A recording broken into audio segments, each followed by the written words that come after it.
Hello, everybody who may or may not be watching this now or in the future. It is us, the crew of the Stormy Dragon Tavern, here to bring you much joy and emotional trauma through our sci-fi shenanigans. Sounds accurate? Yeah? Yeah, Too yeah, accurate. accurate enough, kind of. Basically. Mostly.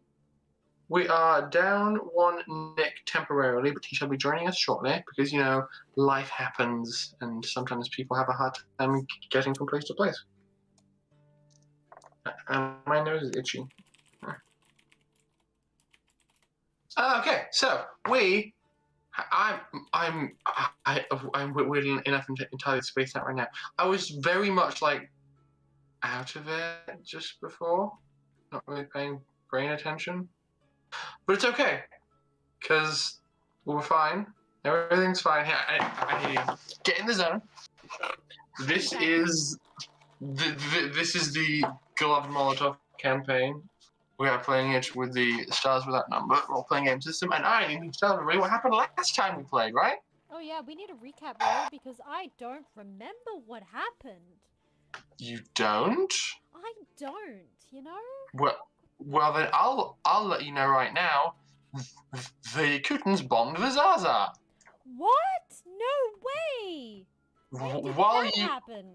While you were talking to your mum for the first time in years. Well, heck! How am I gonna process that? And the two soldiers stand there like, I'm doing my part. That sure is an inconvenience for you, especially because your mum had to toss you on your motorbike and say run, while the bombs went off and the Zaza dug for cover. Oh boy, we're in for an adventure. Well, shucks, you sure are. Meanwhile, Dr. Charles and Jin tried to steal 4 people. Wait a minute. I mean, it's a blunt but not inaccurate way of describing it. I like how you just so much Wrong, like but graphics also with true. what happened with Ali, and then you just went, and Jin and Dr. Charles stole 4 people. That was it. Mm-hmm. They went to the hospital and were all like, hey, yo, you know what's fun? Being insubordinate. How about you guys come and hang out with us? And they went, maybe we're not okay with this. No, I was going to talk to High Command as well. Of course, and we'll get to that. Lockie had a heart-to-heart with Tazi.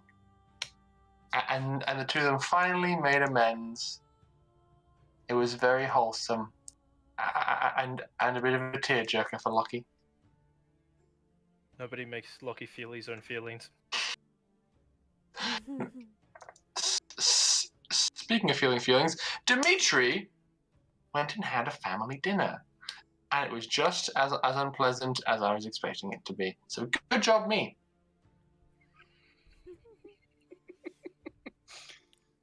I sometimes wonder if you're a sadist, Rory. I've had it confirmed numerous times and just said a lot. If you're going to be a good DM, you have to be at least a little bit evil. Yeah, that's fair. That tracks. So Ash and I are in a very dark and sinister club. We're in the dark timeline. Mm-hmm. The dark. So we're still experiencing downtime shenanigans, but are nearing the end of it. I say we begin with Jin and Charles. The two of you have just had a very difficult series of conversations with the 4 soldiers and have now left them alone to realize, oh, we were just in comas. And then just asking, hey, docs, can we get back in the comas, please? That was a lot better than the pain we were experiencing. I healed most of their pain. Healing pain while also not fixing a shattered lower half?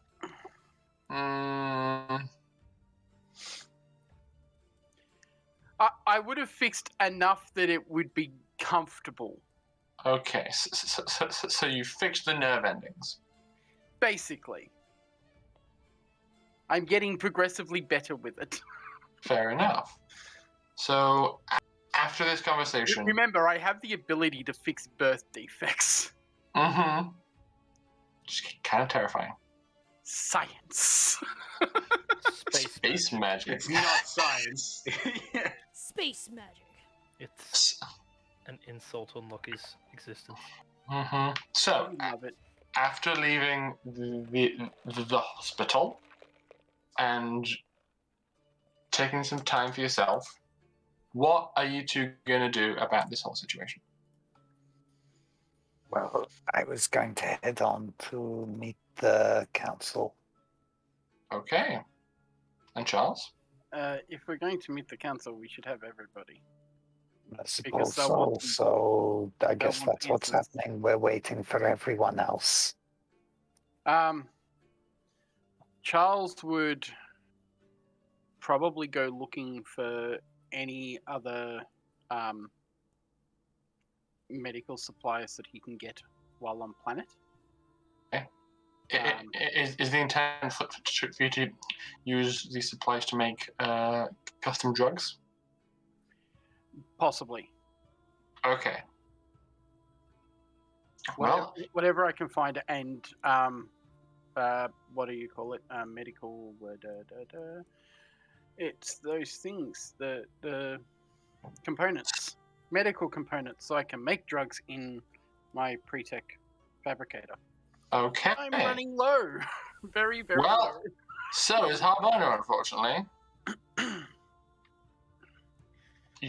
So I need to go steal them off Yakootah, do I? I'm happy Well. for that. Let's go. Of course you are. I mean, he's not morally correct. We shouldn't do this. How do you feel about genocide now, Ali? Charles, can you roll me a perception check just as you were leaving the hospital? I can try. What's my perception?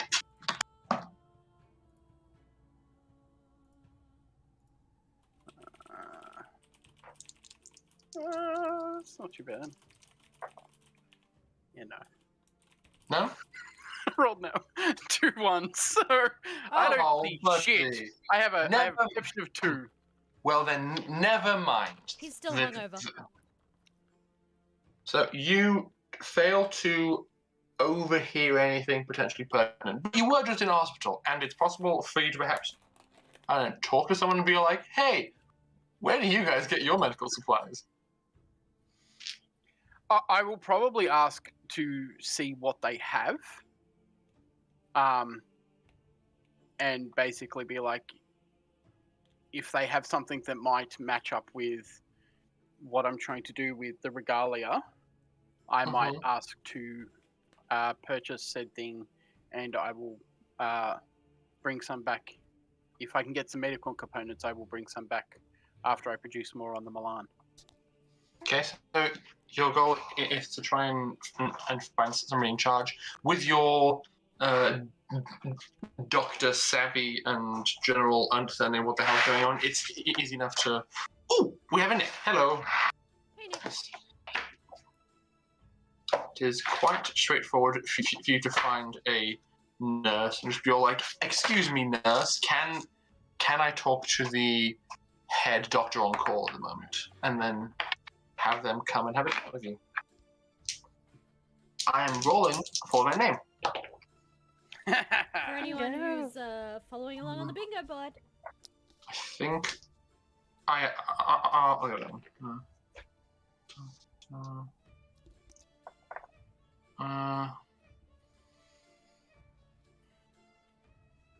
Dr. Leonard Stalin.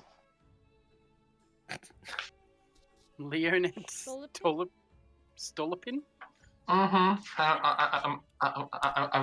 gonna write it down. Dr. Leonid, and his surname is spelled Stolypin. So, What a weird way to spell Leonard. Dr. Leonid Stalin. I am not sure if that is how it is meant to be pronounced, but I'm going to be saying it that way. and you have to deal that. So, Doctor Stolipin is man of science. He's in his 40s. Comes out. He has a thick, dense beard that comes down to about here. Kind of shoulder length black hair pulled back into bun. Looks very stern and very serious. And as someone has called for him, he comes out and says, "Da, who has called for me?" Dr. Charles Barker. Ah, I have heard about your work. Here's for a handshake. Shake his hand. Hmm. I was just wondering if you have any medical supplies. We have some, all allocated to saving lives here.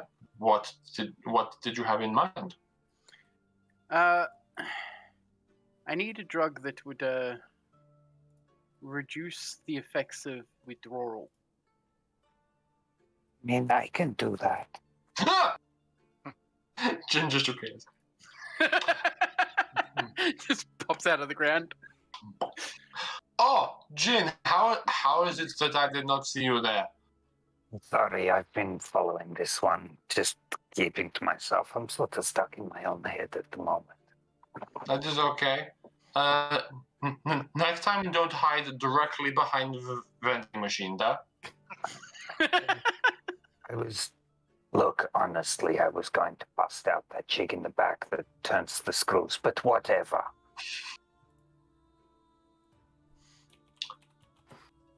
So, this one says can't fix problem.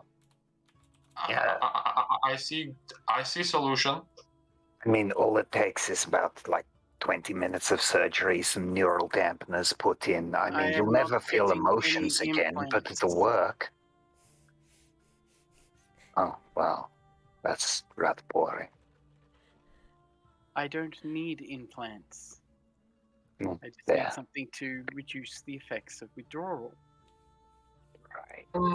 Such a thing is unfortunately a bit of privilege. Most drugs bit of privilege at the moment. You have been helping us a lot, Dr. Charles. I've been trying to. Not everything can be fixed, though. I greatly appreciate what you have been able to do. We do have few psychics on staff, but they are quite early on in their training. Not got a lot of experience like you. Using their abilities too much makes them tired, and they cannot do things like regrow limbs as you have. Yeah, that shit's fucking wild.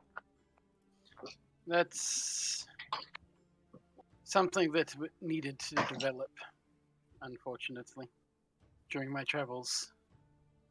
Duh, I am sure. He leans in a bit close and whispers, "Can I trust you, Dr. Charles?" It depends on what with. Sensitive information. Oh, yeah, we're good at that. I am here to help in any way possible, so Do you promise not to share the information I'm about to give you? yes. Follow me. Jin is And he notably quiet and follows. He turns and walks away. I follow. Okay. He leads you down several flights of stairs inside this hospital until you get to the lower section, and gets to a door that says something in Russian. None of you are sure what it says, but he pauses outside of the door as if he's hesitating, turns to the two of you and says, just in case, I want your word, both of you. Promise me. I'm not going to say anything. Jin? I mean, he promised. I swear I'll keep him in line. You promised me too, Jin. He just sort of sighs very, very heavily. Yeah, all right. Are either of you lying? No. Jin is more than happy to play around the truth, but the moment he's promised something, he's promising. Okay. Seeing this, As long as it doesn't come into conflict with, like, helping Harbona and Yeah, I getting mean, rid of like, Yakootah off he the has the planet. intention of not telling anyone, right up until it becomes something that needs to be told to someone. okay. He turns and he opens the door. Inside, you can see a loading dock of sorts. There's forklifts and crates and cargo being sorted through and unpacked and made available to the hospital at large. Something interesting you note about a majority of the cargo being unpacked, it all looks Yakootan. So, did you get this off the ship? All of the medical equipment you can see looks like it's crates of Yakootan medical supplies, but a lot of the crates look damaged, like scorch marks, dents and dings in the corners. Like they fell off the back of a spaceship, yeah? Something like that. I mean, Or looking at this, it's pretty obvious where it came from. Maybe a spaceship that we disabled a few days ago. That is not quite correct. my guess is it's from the firefights on planet. Those resources were already allocated throughout the hospital. These ones have been salvaged more recently. These just came in on a supply run from Yakootah, trying to deliver supplies to their military installation on the other side of the planet. We are playing game of chess with them, so to speak. If we are lucky, we are able to shoot down shuttlecraft and abscond with supplies. I would think that, yeah, Jin's upper lip is going to curl back slightly, and he's just going to take a few steps back and wait and see what Charles does. Okay.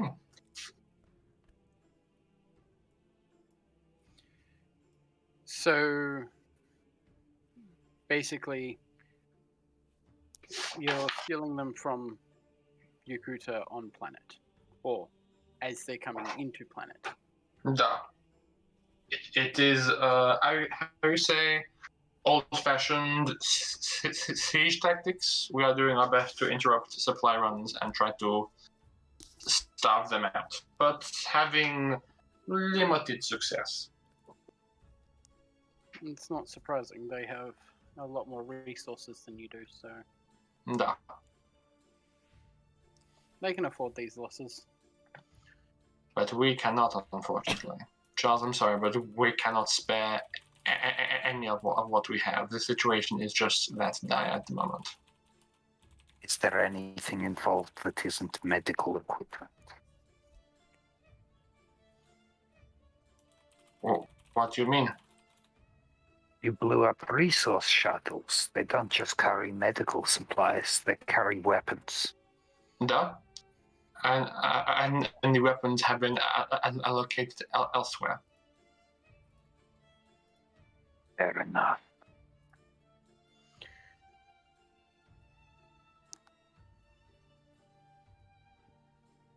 The thing is, all I'm looking for is one vial.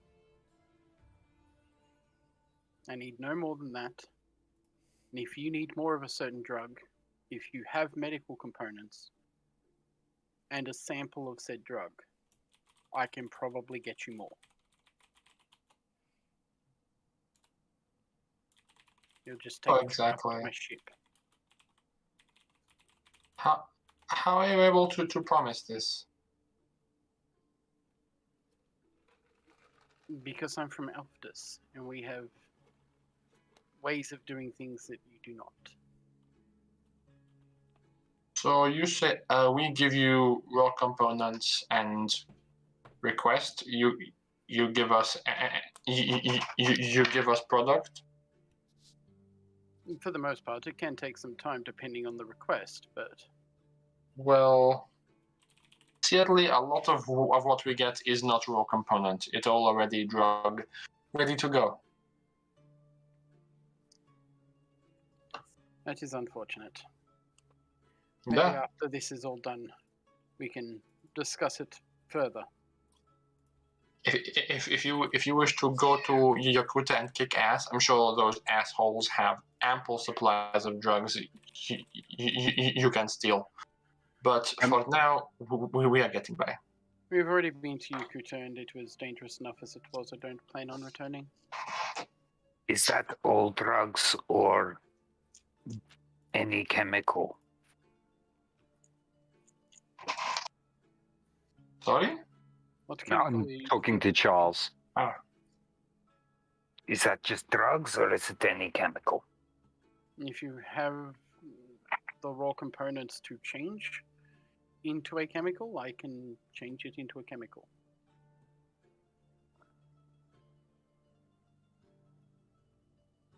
I'm going to have the recipe.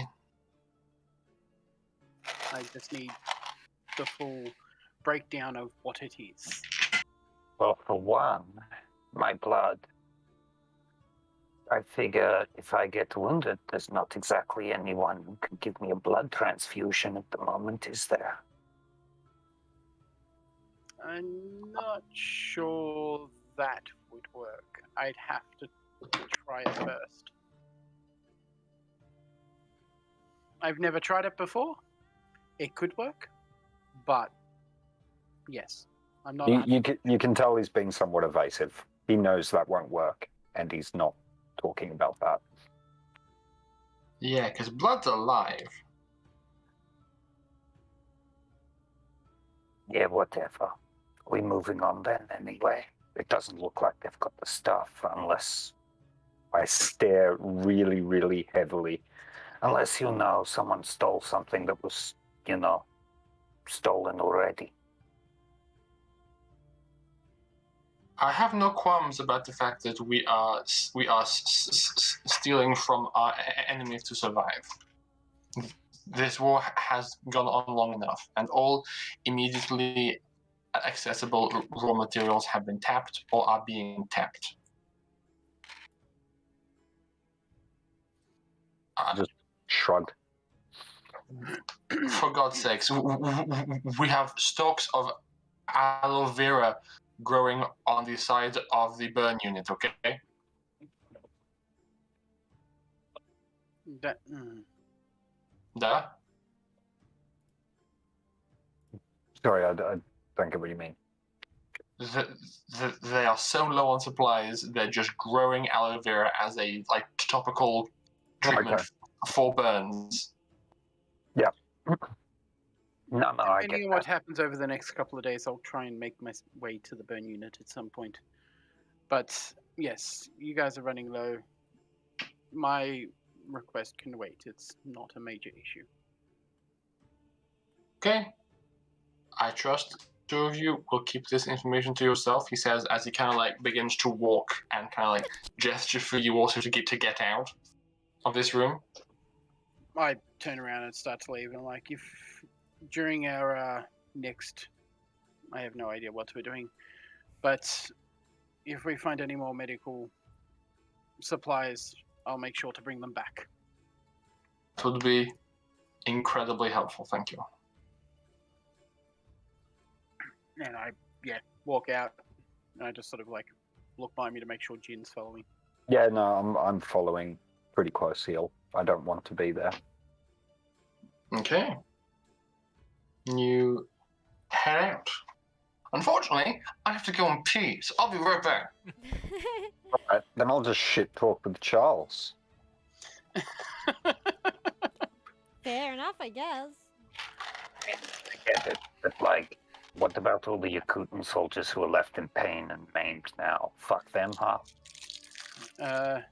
To be completely honest, looking at what they've done to Harbona, yes, they've brought this upon themselves. War is war. There's always a reason either side. Flip. I don't know what it is, but I couldn't really care less. The reality is that half the reason I'm bringing these 4 guys along is I'm not having my machinery go immediately back into a military complex. You realize that's exactly where it's going to end up, right? If they come with us, it won't. Otherwise, I'm a little bit done being the cog in the gear of a war. Until Yakootah is taken off this planet, this war is going to continue. I figure. It's that simple.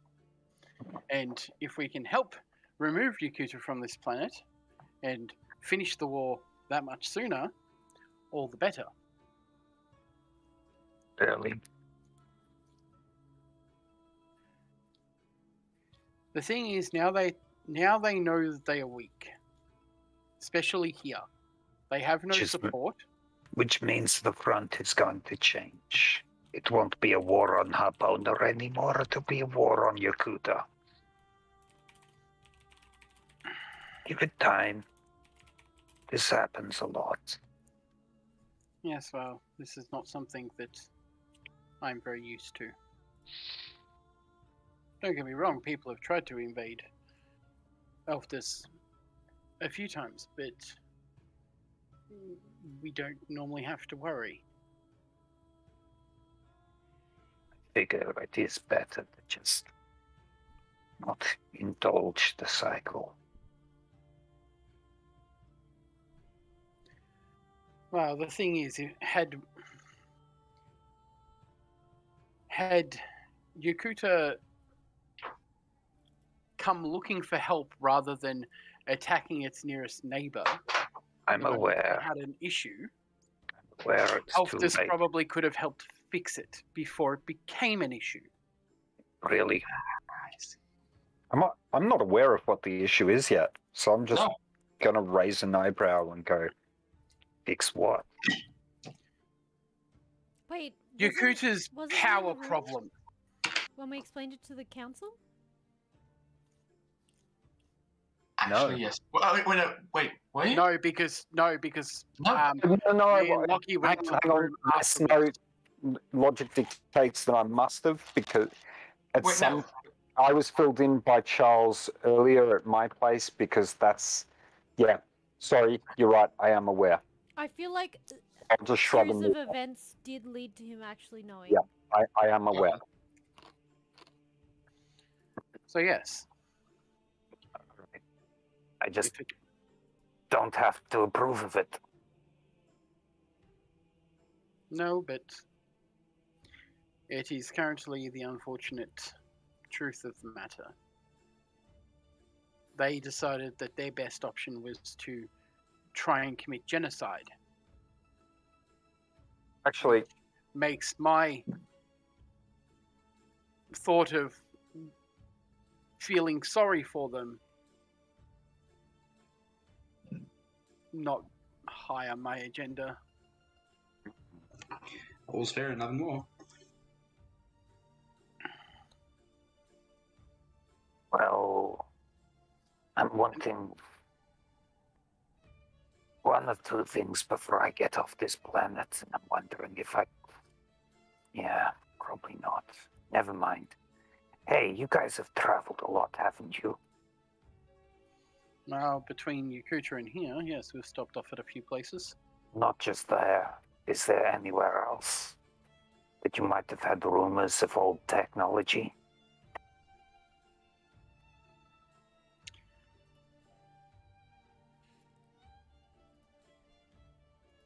Charles starts to think back on his dreams. His Mhm. rumor. Plenty of hearsay and other things. We I might know where some is, but it requires looking for the right place. There's one particular component that I'm pretty sure is only going to be in the cache. Left over the scraps, I don't know, but it's not going to be mod.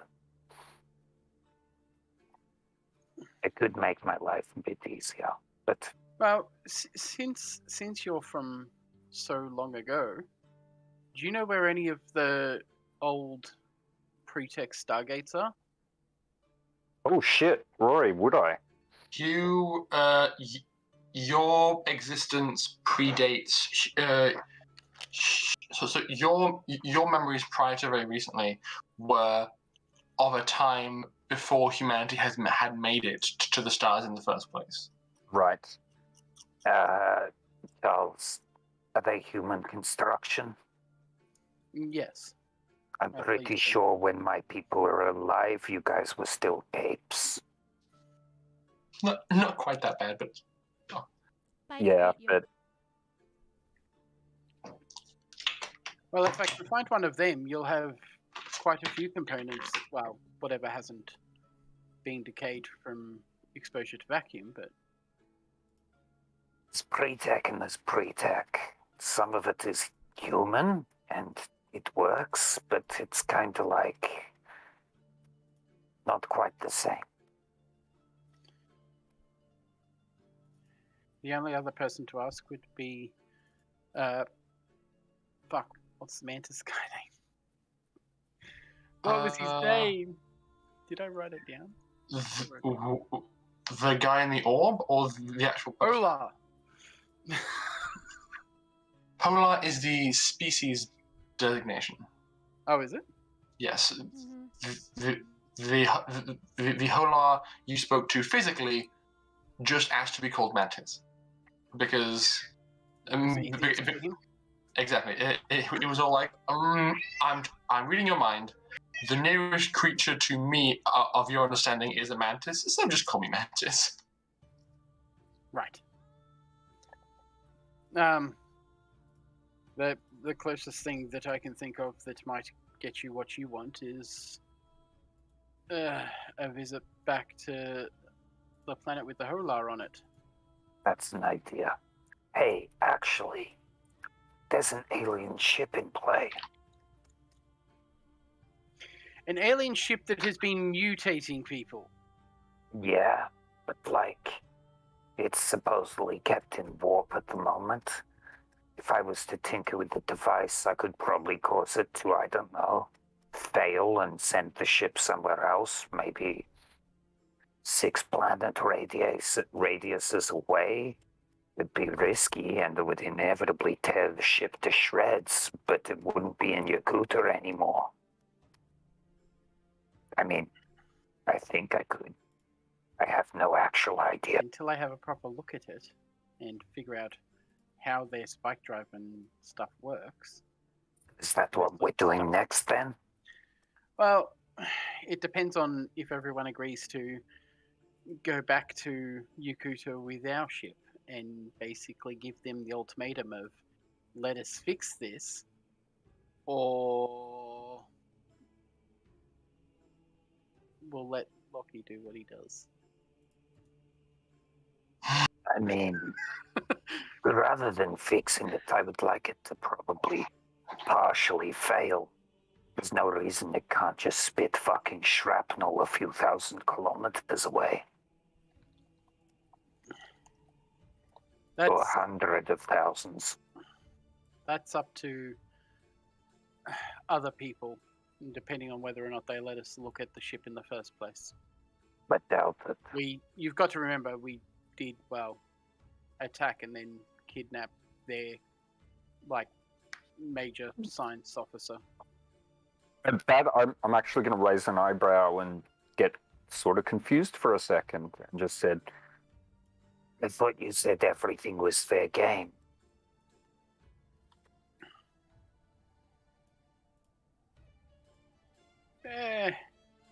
I'd still rather minimize any sort of casualties if at all possible.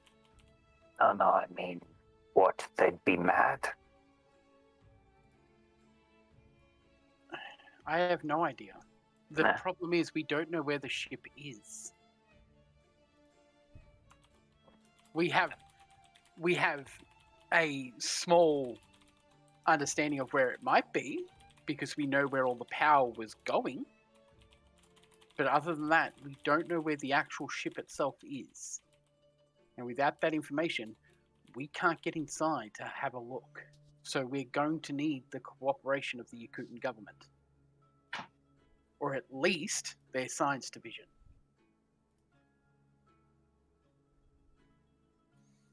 I mean, all right. Anyway, let's move on. Yes. So, as Dr. Charles and Jin continue to ponder the ramifications of this war, Pim, you are busy working away up on the Milan. And I will go for gravity. And Yes, no more mafia. I love the mafia. Mafia makes me happy.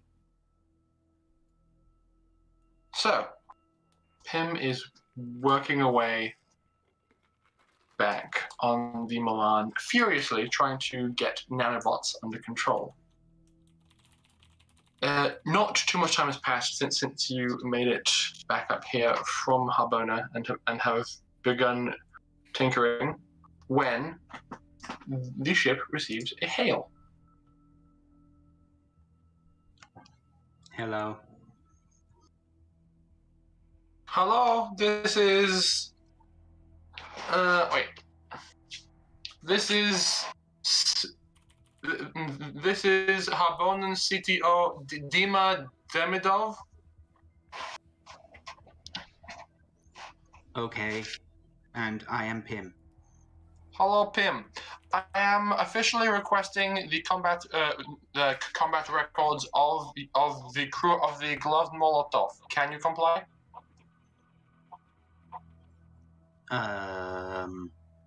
Under what authority? I want to know how much ass you guys can kick. I love their professionalism. Oh, sorry. One moment. A bell kind of alarms in Dimitri's pocket. His compad's going off. Okay, so at this point, Dimitri, it's the day after your family dinner, so it's Monday morning, and I imagine you would have returned to work on the Milan to get it functional again. Perhaps. Okay, so you're let's say Privyet. what else would you be doing? Tell me. Sleeping off my hangover. Okay, so you are sprawled out, butt naked, asleep somewhere on Milan, and your compound begins to ring. You hear. Fucking bloody. Hello? Pim, what do you want? Well, I wanted to wake you up first, because I tried the speaker. Fuck Other you. than that, someone is trying to hail us to get our combat records. Should I fax them forward? Someone is trying to get our what? Our combat records. Someone seems to be working for a CTO Demidov. There should be some like requisition number or something like that. One moment. Boop. Do you have a requisition number? Duh, it is. My younger brother is on your crew, so hand it over. That's not a number. One moment. Dimitri, apparently he's your older brother and demands the combat records. She. She is your older sister and demands the combat records.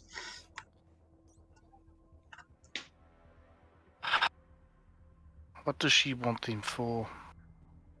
To see how much ass we kick, apparently.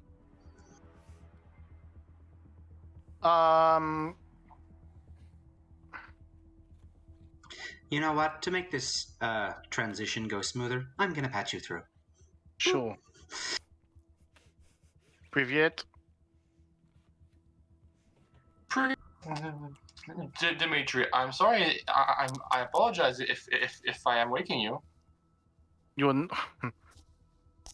next question. Okay. I done cutting mustard. I want to know how much ass you kick, especially this one, Locky Lan.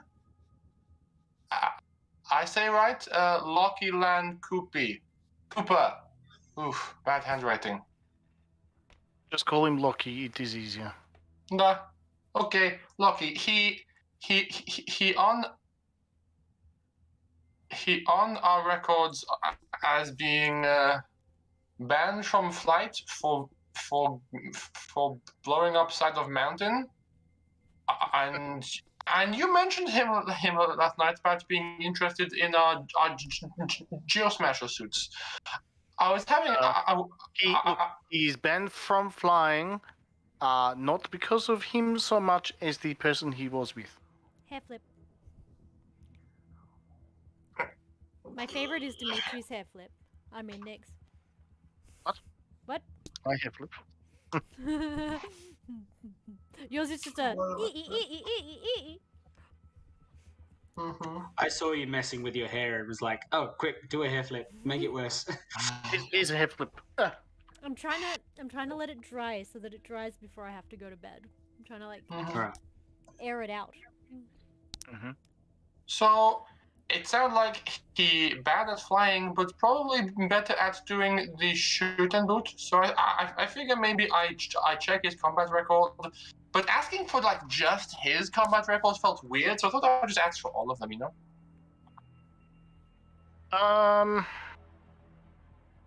Oh, look, I suppose we can give them to you.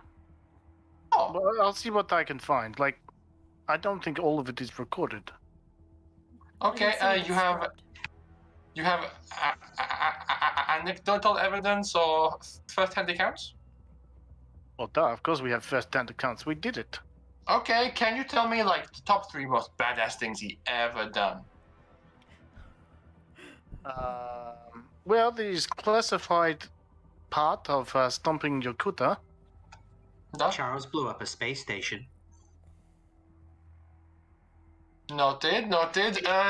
Is this one? Inside a spacecraft. That was interesting. Is this one a Dr. Charles Barker, PhD, MD, who has been lending his assistance in the hospital? That one. Yes, he Noted. prefers to be called Dr. Rise of the Valkyries. Okay. You're gonna take that joke so no, far. that- It's great. That is a Also, I'm gonna kill you. also known as Dr. Rise of the Valkyries Barker. Da? Don't put that. Don't Okay. put that. He will happily pull apart things. More badass moments, please. I have a first-hand recording of something I've done. Oh, please. Sending it to you now. Are you gonna? She gets to see a video of Pim shooting a rocket into an enemy ship to cause explosive decompression. There's a few moments of just silence. I'm beginning to suspect that none of your crew should be in space. Hey, Maybe Say what not you the will. most. Look, for all of the weird skill sets, things get accomplished and the enemy gets kicked. if we don't know Okay. what we're doing, how the hell will the enemy know? This is chaos Touche. effect. Touche, Pim. Okay, I'm decently convinced. I send the Think I've heard invitation. Ellie. Also, we can send through the footage of the fleet action that we were involved in before. That got me way harder than it should have. Okay, I'm good. It got you way harder. No. Hey, No. That's not how this works. No. uh-huh. Yeah, send through the fleet footage, but I mean the two people who... I mean, we can, I guess, give eyewitness accounts or, pull up news reports or something from Yakootah, shit that we pulled there, but I don't think Oh we have yeah, Lockie's a wanted direct criminal video in of it. Yakootah. Ooh, here's the For- one for where Blubs gets assassinations. shot. It We used the one all where are. Lucky killed someone on the other side of the city. I'm going to send them a video of members of the crew shooting Blubs. Mm-hmm. And also footage of when Lucky fired a railgun through a tower block and killed the janitor. Oh yeah, hang on, let me just damn it. bring that up. Plausible deniability. Rest in peace, Mr. Khalil. Oh, Nobody- man. Nobody saw the gun fire. Nobody saw the event happen. He just died. Mm-hmm. Really tragic. Those So at this, damn terrorists. at this, Dima says, I am not decently convinced. It's good to have first-hand account of that. What are you Asshole. convinced of? I'm convinced I send the entire crew invitation to come and see me at my lab, duh. Oh, duh. That is excellent idea. Okay. I have acquired contact information for most of them. You with Jin now, duh? I do believe we have a friend called Jin. Duh. Have you bought him a phone yet? It's been absolute hell to wrangle him. I think he's spending most of his time with Dr. Charles. Just contact him through him. Nah, okay. I'm not sure of his gender. Their gender. I'm legitimately sticking around Charles because it's the only way I can speak. Because at the moment, the voice recording's linked through his phone. So that's... You'll get the invitation soon. Come as soon as you are all able. Looks like Catalina logged some away time with flight control. With one Tazi Bala, but seems that they are due to return shortly. This is good. Nah, Tazi, she's not the pilot. I have her. I have her takeoff footage. She seems fine as a pilot. Could be better, could be worse. Really, the only problem with Tazi is lack of self-confidence. I'm sure that comes with time. Dimitri, do I have to go to their lab? No offense, but your sister seems very arrogant. She's Demetov, of course she's arrogant. Have you met Dimitri? I hope that's still on the line. Just you bitching about it. Pim. If only you could see the toys I get to play with. Tim, think of the toys that you could play with. The toys she gets to play with. I No, think no, my no, time as no, a sex toys. bot is done. Thank you. Toys you will get to play with. Okay, Pim, you can come, you can stay. I don't really care, but it would be good to at least have a way to speak to you when you're all meeting. I send Pim a message, like typing message, say, we'll distract her and you can plug into the system. I would love to come down. Excellent.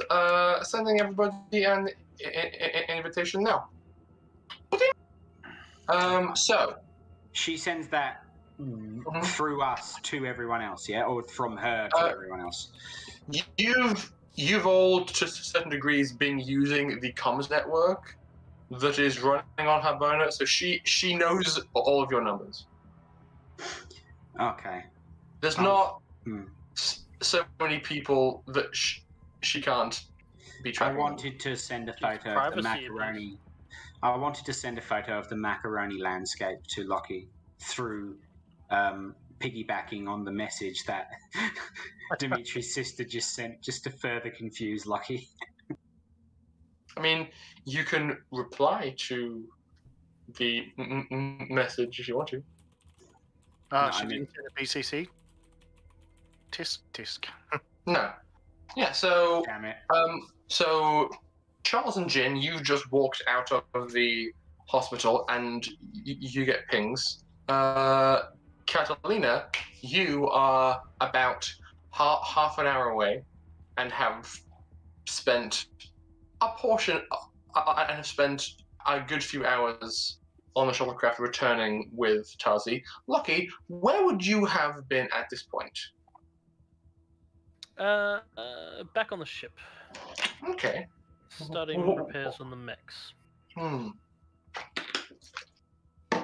And how They need how some long desperate did you- TLC. how long does it say that would take? Let me bring that up. I do not recall off the top of my head.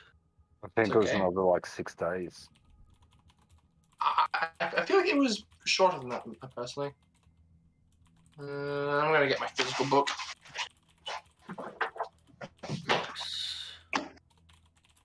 I thought it was something like 6 hours for a single hit point, isn't it? I don't recall. I think that's for the bigger mechs. Ah, okay. I'd misread then. If it's small, 500 credits, the same repair on a light heavy mech costs 1,000. A single mech can have a number of hull points to the fixed skill. +1 for each hour of work. Oh, okay. That's much better than the large mech. Okay. Yeah. And that gets like cut down if you have assistance. And my It is- is 2. Okay. It is entirely likely that as soon as you like wheel these mechs out of storage and pull the tops off, as it were, that at least one or two of the Harbonans that are on the Milan fixing it would go, "Can we help?" Bloody oath you can. Because they would be so incredibly keen. So you would very easily, with no coercion whatsoever, get like a pair of helpers to assist you in these repairs. So I'll say, given how long Kathleen has been away with Tazi, you're probably almost done with one of them. Okay. And so whichever one you were fixing first, it's like 1 hit point away from done, and you're on your way through that hit point when you get a call as well. But I will ask, yeah? I was going to say, I No. don't have the stats for the other suit. I've only got the blink. That's all good. Hang on. I will find. I used the default stats for the model that I used. Hang on. So if you get that one, The example assault Achilles shock suit. the one that has a rocket launcher. Yeah, that's the Achilles shock suit. Yeah, I think so. It's the most basic suit, combat version. Yes. Hang on. What is happening here? Stuff. Correct. Max. Just gonna make sure I am correct. It's the only one with a rocket launcher as well, so. Okay, well then yes. These stats are the Achilles class shock suit. Yeah, so I imagine you were you fixing this one or the blink first? Blink. Okay. Yeah, so you get your ping as you're like getting towards the end of a day's work. And hot, it's been sweaty, but you're really happy with the work that you've done on this thing. However, a very important question has been raised. What was the conversation like between Tazi and Catalina on the flight back? So, Catalina, you made it back to the shuttlecraft with minutes to spare before she was like, right, I guess I'm leaving. So as you pull up, you see like that 5 minutes max to spare. Like maximum 5 minutes. Yeah. You pull up and you see that Tazi is actually outside of the craft doing like pre-flight checks, making sure that there's no surplus of dust in the air intake, and that externally the ship's good to go. And you just pull up on your bike. Catalina is like visibly stressed, face tear streaked, and like aggressively wheeling the bike onto the ship. And then, sorry. Your head's visible, yeah? Oh yeah. It's like vibrant colors of like stress, like red and green and blue, orange, all sorts of stress colors. Oh, hey Asha! Oh my gosh! Thank you for the raid. Thank you for wait, Shazoo! I don't know where it happened or if it happened, but Shazoo! So, thank you, Tazi walks up along next to you and says, "So, you good?" Hang on.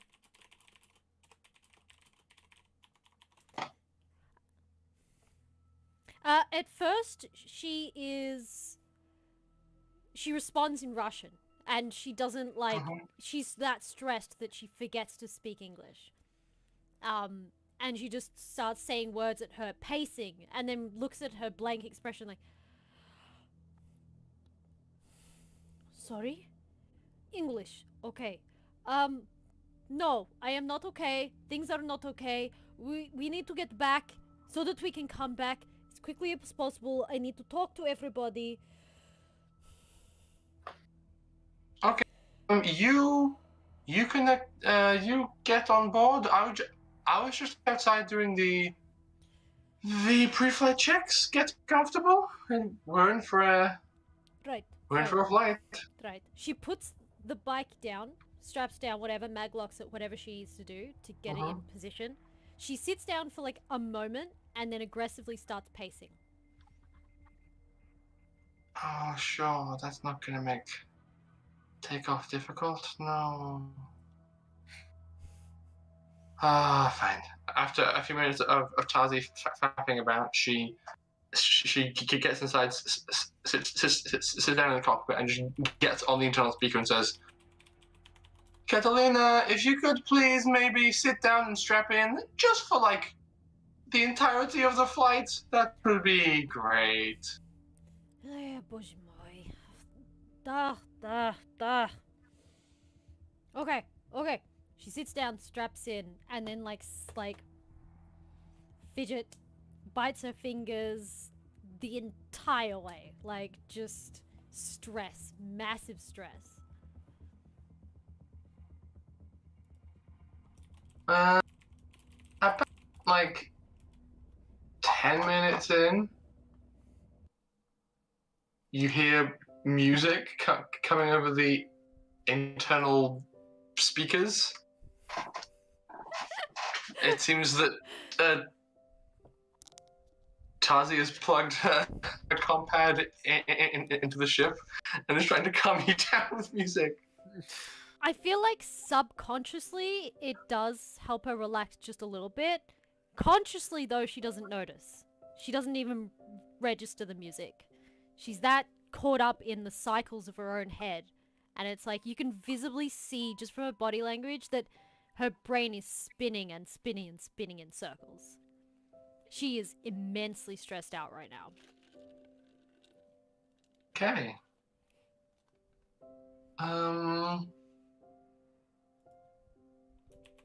Another hour passes, and Tazi says, of the internal speaker, "Do you want to talk about it?"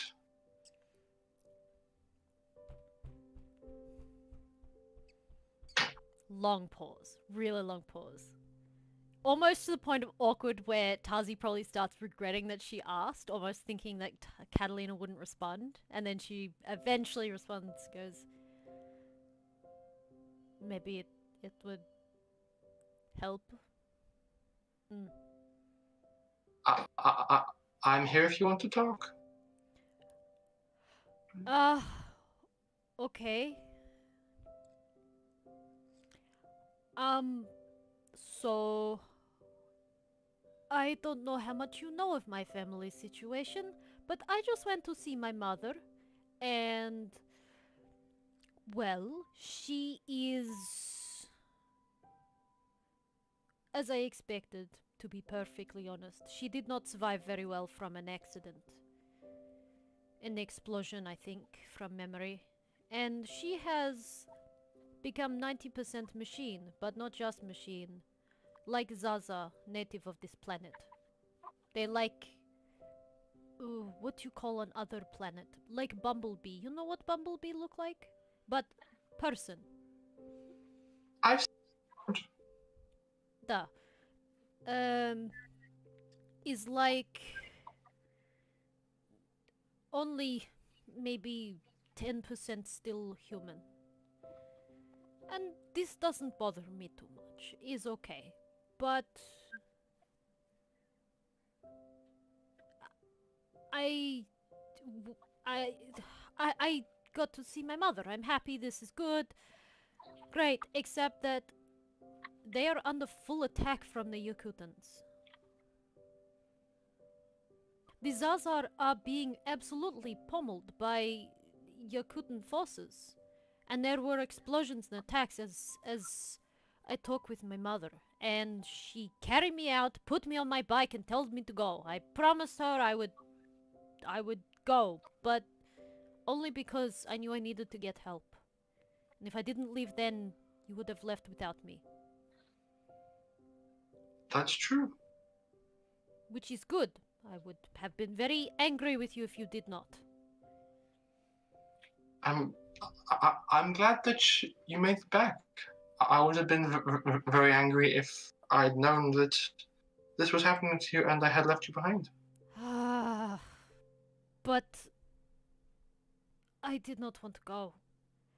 I just left her there to fight by herself. I mean, not by herself, with the Zaza. Okay, it's fine. She has people to fight with, but she has been through so much already.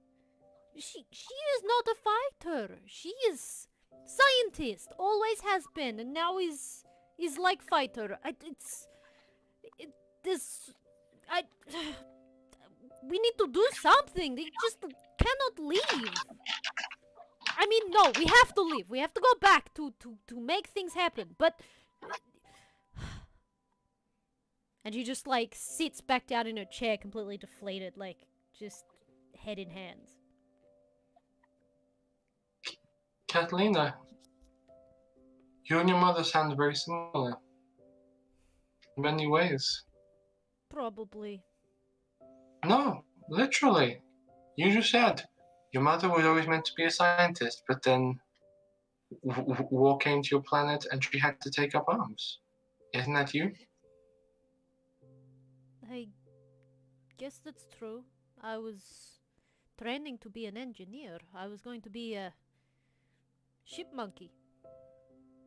Yes. Well, actually, technically vehicle monkey, because my brother was into the ships. So I was like, if he has that covered, I'm going to nail another market, be top of my field somewhere else, you know?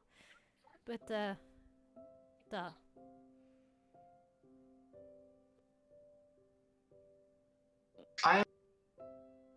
I'm pretty inexperienced when it comes to conflict, as you know. But You've had your fair share. And it all happened very rapidly. I was comparatively quite safe on board the Suma Hayabusa. A lot of the jobs taken were the crew were very in control of the situation. They were the one making the demands. Occasionally, I make external repairs, but most of my work was just interior ship's maintenance and pilot training. I'm so sorry that you ended up with us. We are a little bit of chaos. Yes. A lot of chaos. You know, But it's been good to have my perspectives widened. I actually honestly don't even know how I got here. No? No. When I think about it, it is the strangest thing. I was on Yakootah just studying, doing my thing. I was very nearly finished my education. I was about to go home and join the workforce. I was going to be next big talent. Probably not, but I like to think I was. And somehow I end up stuck as war prisoner, become spy essentially, get involved in back end nonsense of stuff. Sorry, English is failing me. But is I don't know. I just took the first opportunity off Yakootah so that I could maybe eventually come home. Spy, huh? That sounds pretty exciting. Why don't you tell me about it? And basically, she spends the entire rest of this flight just stringing along a conversation, keeping you talking as much as possible, just to keep you out of your own head. Yeah, and it works. And Catalina really appreciates it. She's doing her best to be the purest ray of sunshine as possible, which is not that difficult for her. I love Tazi. She's just the sweetest character. And you are probably talking about summers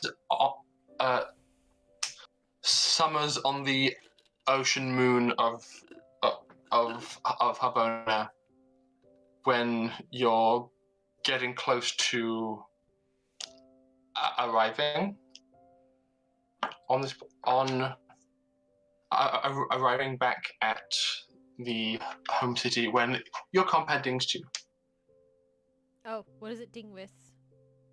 It dings with an invitation from Harbonan Chief Technical Officer Dima Demidov requesting your presence in her laboratory ASAP. Catalina looks at it and goes, because it's still on her watch. She still doesn't have like an actual compad. She's still just using the watch. Dusty, did you get this invite? What invite? To some lab for Demidov. Oh, yes, Dimitri's older sister. Okay. Are you going to go? I don't know if you get invite, but you're welcome to come if you like. She's gonna invite someone else to someone else's house. I mean, yeah. Good. I'm going to make sure that this ship gets taken care of. You go on without me, okay? Okay. Wait, no. She like grabs Tazi's hand. Thank you. She's. I can't. Oh no! If she's flying, sorry, she'll like grab her shoulder or something. Just like put a hand on her shoulder. Thank you for this everything. I owe you any favor you need of me. No question asked. It's yours. I will do it. Thank you. Give Lockie a hug for me. Sure. Okay. That's... Okay. You can tell that she's like really embarrassed by that one. Or at least Tazi can tell. And yes, her hair goes a little pink. Like, okay. Sure. No questions asked. She's suddenly regretting her decisions. And she goes and sits back down while she waits. That time loop is closed. Lockie, you receive the same message. Q space grunge. Can I quickly just be like, what the fuck, guys? You did a freaking hype train! Why do you guys always do this to me when I'm, like, trying to RP? Like, fuck! It's so hard to RP when there's, like, chat going crazy and doing things, and I'm just like, Okay, that's good. I'm out of my system. That's why they do it. I'm good. I'm good. It is so hard. Just, okay. Go. So, Okay. so Lockie, you're standing next to. You're holding the control of like of a winch built into the ceiling of the Milan that's like inch by inch ratcheting one of the arms of the blink up, and there's like and there's an engineer going bit more.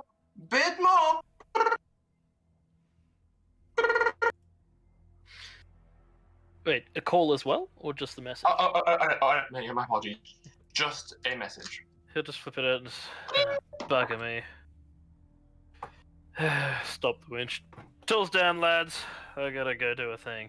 What? But we're so close. Just get the arm in the socket. I got time. Alright, let's do it.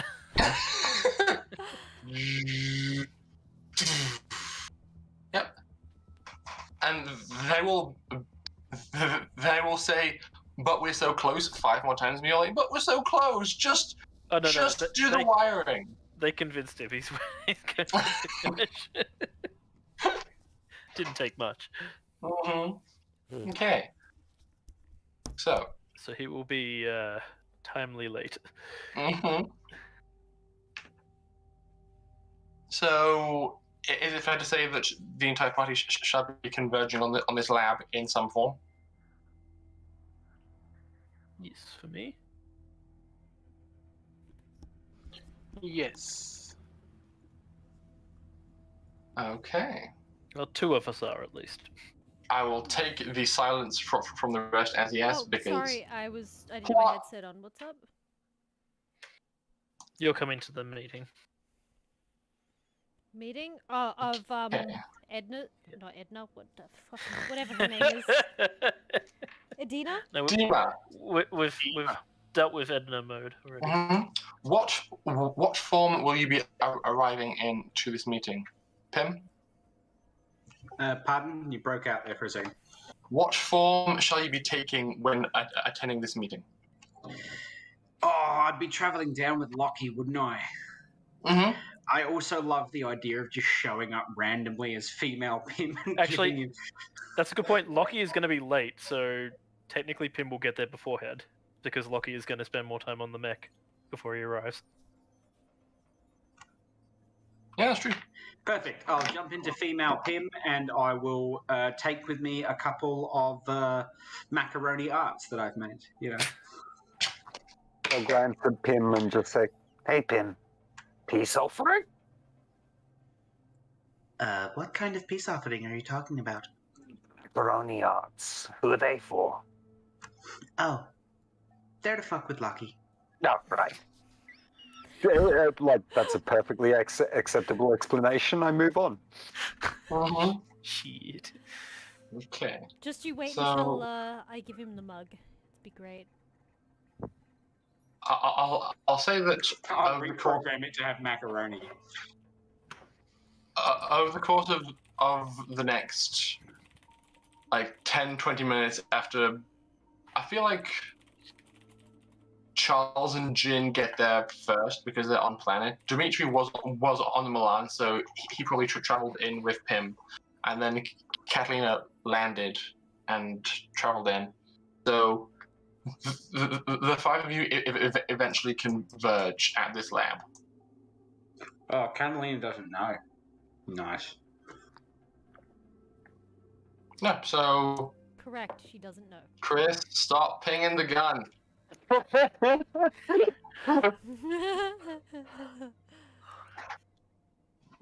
Yeah, so. I just told him. You just told us what it was. Mm-hmm. I mean, it could have been a hoe or something. No, that's clearly a very advanced weapon for Rory to bother making a... Right, alright. A prop. Maybe it's a red herring. Yeah, who knows? So, for the first time in like a week or two, 5 of the 6 party members converge outside the lab. Good morning. Hello, how are you doing? I don't like that voice. I'm trying not to sound like me. Okay, fine. I guess. Fine. You're Do you trying. think it needs more human?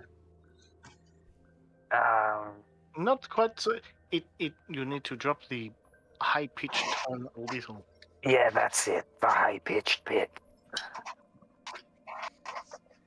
And then go, like this. That's good. This would be somewhat confusing for many. Even better. I will elect to choose my own voice at this point. Of course, but I wonder if I could use the Nemesis voice. I've never heard it, so I've got no idea what it is, but I know what the word nemesis okay. means, and I'd go, Destroy. right, well, are we going in? You can only use the nemesis voice if you have machine guns hidden in your, you know what's. No, I don't know what are you on about? Oh, you dirty man. She says she walks in. And then she kind of leans back out the door and says, "Did I capture disgust right?" That's pretty good, actually. Yeah, I'll work on it.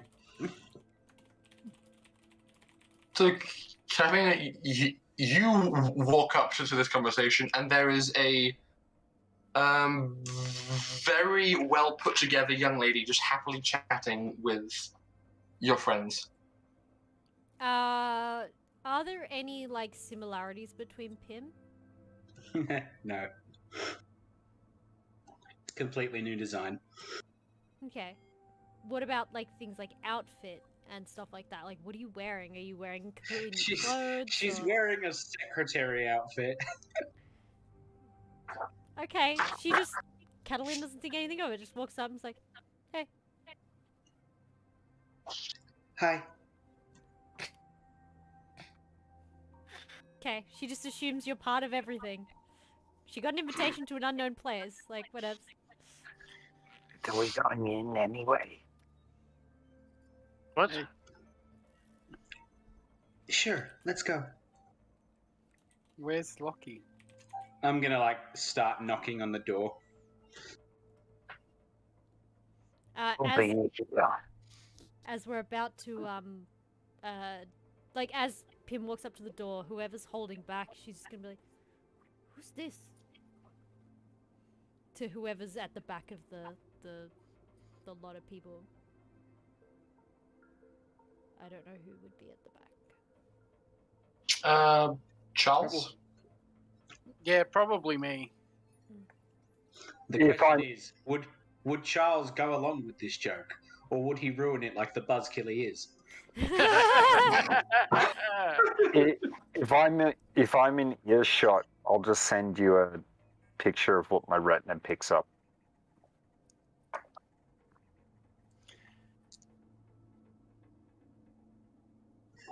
Very rarely Would Charles just be like, very rarely does Charles get to join in on pranks. let's have a look. Let's do a say whether or not he's a killjoy. It's Jin's girlfriend.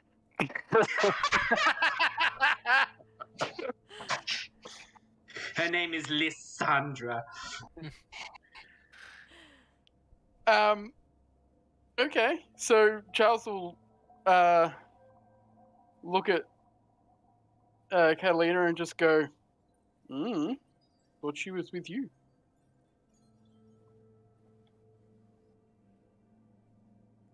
I come in here a lot. Oh. Why would she be with me? Whatever. Okay. Okay, so Girls hang out, right? Hello, Dima, open the damn door. what? Yeah, Dima, hurry the fuck up. Oh, Jin, shut it! I'm busy. Dima, open the door. You want Last time to there see was us? at least security Jin, shut out up. here to talk to. Fine. Wait. You hear like shuffling of mechanical components, and eventually, after like half a minute, the door opens.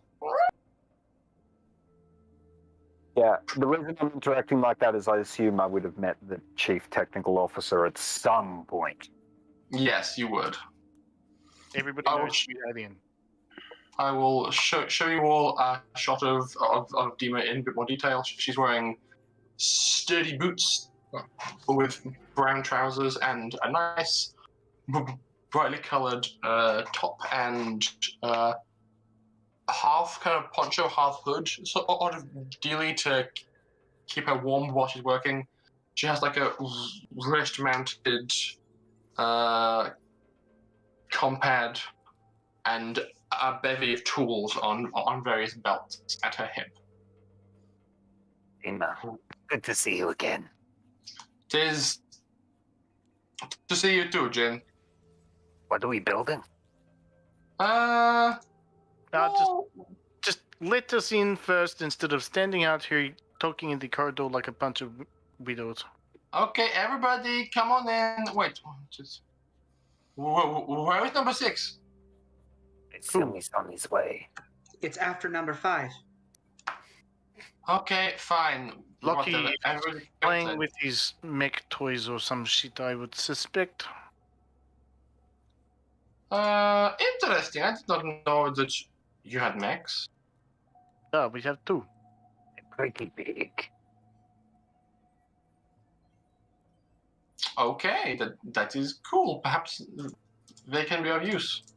This is why I said he would be of the one most likely interested in your geosuit things. Okay, so They looked absolutely broken when I last saw them. So, as you walk on into this laboratory, you can see that it is pretty weapons heavy in terms of the layout. There's a missile right here. There's the top of a there's the top of a tank over here. Over here is some kind of really fancy looking gun. You've got a quad bike. Like a big heavy-duty 6-wheeled military vehicle, and 2 unusual, like, bulky suits of armor just kind of positioned on, just like in a standing position against the wall. I thought there was 2 Lando Calrissians. No. Those are No, 2... no. Only one is Lando, the other one is Brando. No. So, she basically says, all right, first reason for you being here is weapons demonstration. I want one, maybe 2 of you to have a spin in the Geosmashers. It seems like it would be fun, and I thought you would all enjoy it. Oh, good. Come on, Catalina, let's go. All right. Sure. That armor definitely won't fit me. That is unfortunate, but not unexpected, unfortunately. I was thinking about you. She was going to take out a clipboard and pen and start writing. I actually had my own plans for armor. No? Yeah. I'm just gonna pass her schematics. Actually, I'll put, well, because I'm going to need Charles's phone for this, I'll transmit it to Charles's phone. Put my hand out for his phone. And then, after taking it off Charles, if he lets me, pass it to Dima. May I, Charles? He's given up his phone, it hasn't gone back to him. I swear to all the gods, if you break this, I will break you. Dima, do you have I'm just gonna, raise an eyebrow and to Catalina and go, He's very possessive of his technology, isn't he? It's justified, I think. What were you saying, brother? I said, do you have a spare compad that we could give to Jin? Actually, yes, I do. Maybe something easier for him to use. I mean, I have my one of these, and she just her like wrist magic compad, which has like no buttons on it. It's pure. As she turns on, the entire interface is just one big curved screen, and it seems that as she's playing with it, she's like customizing the interface herself, and is like, I can put this there, put this there. It's all very customizable. This no, this my latest model. You could have my 2 years ago model. I made some updates in this version, but old model is still good. It's just old model, you know. Hey, that would be greatly appreciated. I like custom stuff. Right, then that's fine. Hang on. If it's Catalina and Demetrius, suit over there in the corner. Hang on a sec, and she goes over to this workbench here, picks up this gun, and is like, one day, my friend. Puts it off to one side and just starts like rummaging through different boxes. It is organized chaos in here. She has what looks like was meant to be an organizational system, which was just like tubs with labels on them, all in Russian. But it seems like if there was any attempted order, it's kind of fallen to the wayside of the years. And she's just like angrily rummaging through and goes, "Here it is," and tosses it across the room to Jim. I will pick it up off the floor after a failed fumbled catch and go, "Thank you very much." And I'll just put the diagram on it of the schematics that I've talked to you about and pass it back to her. Oh, That. I don't know what to call it yet. Huh. I mean, sure. I might be able to help with this. Really? I mean, I suppose it only needs a controller and like 16 mag rifles. No, you've seen the work of the Geosmasher armor done. It's got pretty similar features. Huh. Cool.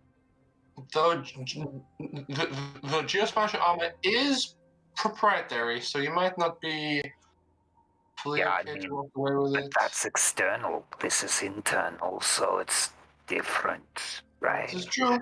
And the way he's saying it, he's obviously like, yeah, but like, we can totally make an excuse, can't we? Right? Mm-hmm. As this conversation is going on, Dimitri, you walk over to the suit of power armor, and you've seen these around a bit, just like when squads of soldiers are moving out, there's like one person wearing this armor with each squad. And it is pretty bulky. It's kind of like it's like if power armor was a bit steampunkier. There's lots of unnecessary, there's lots of like exposed leather straps and harnesses and plates. It's not full-on power armor. It's like partial power armor with room made for other things.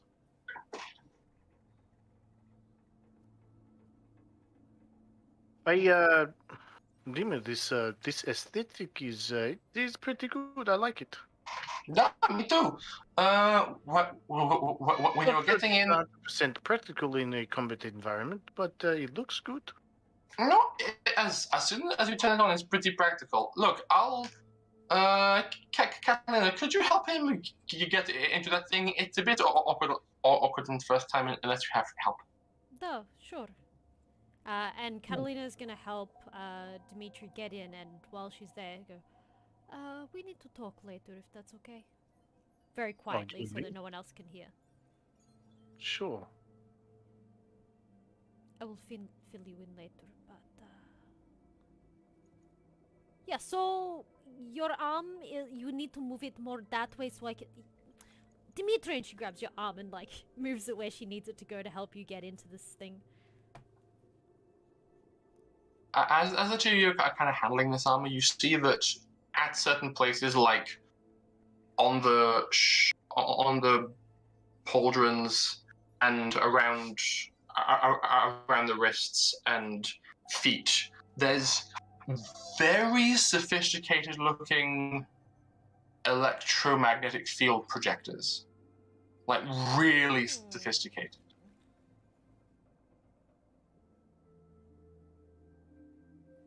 This is pretty fancy, you know? Duh. Amazing stuff for, like, whatever tech level planet we are.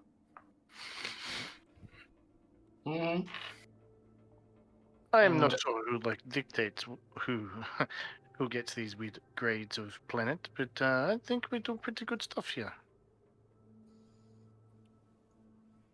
We've always done good, Dimitri. But I mean, like, more sophisticated than people expect.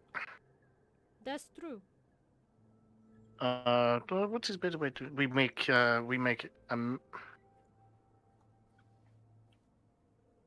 art out of scrap. Also true.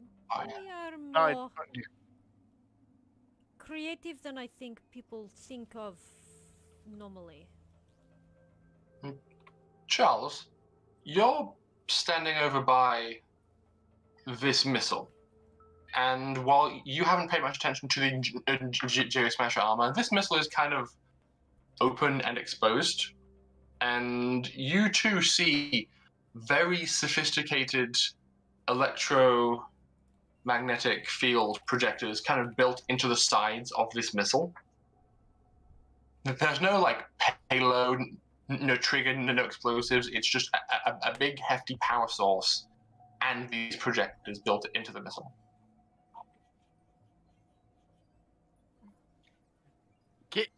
Can I tell, like, is it literally just like a tunneling warhead? It's... Roll me science, please.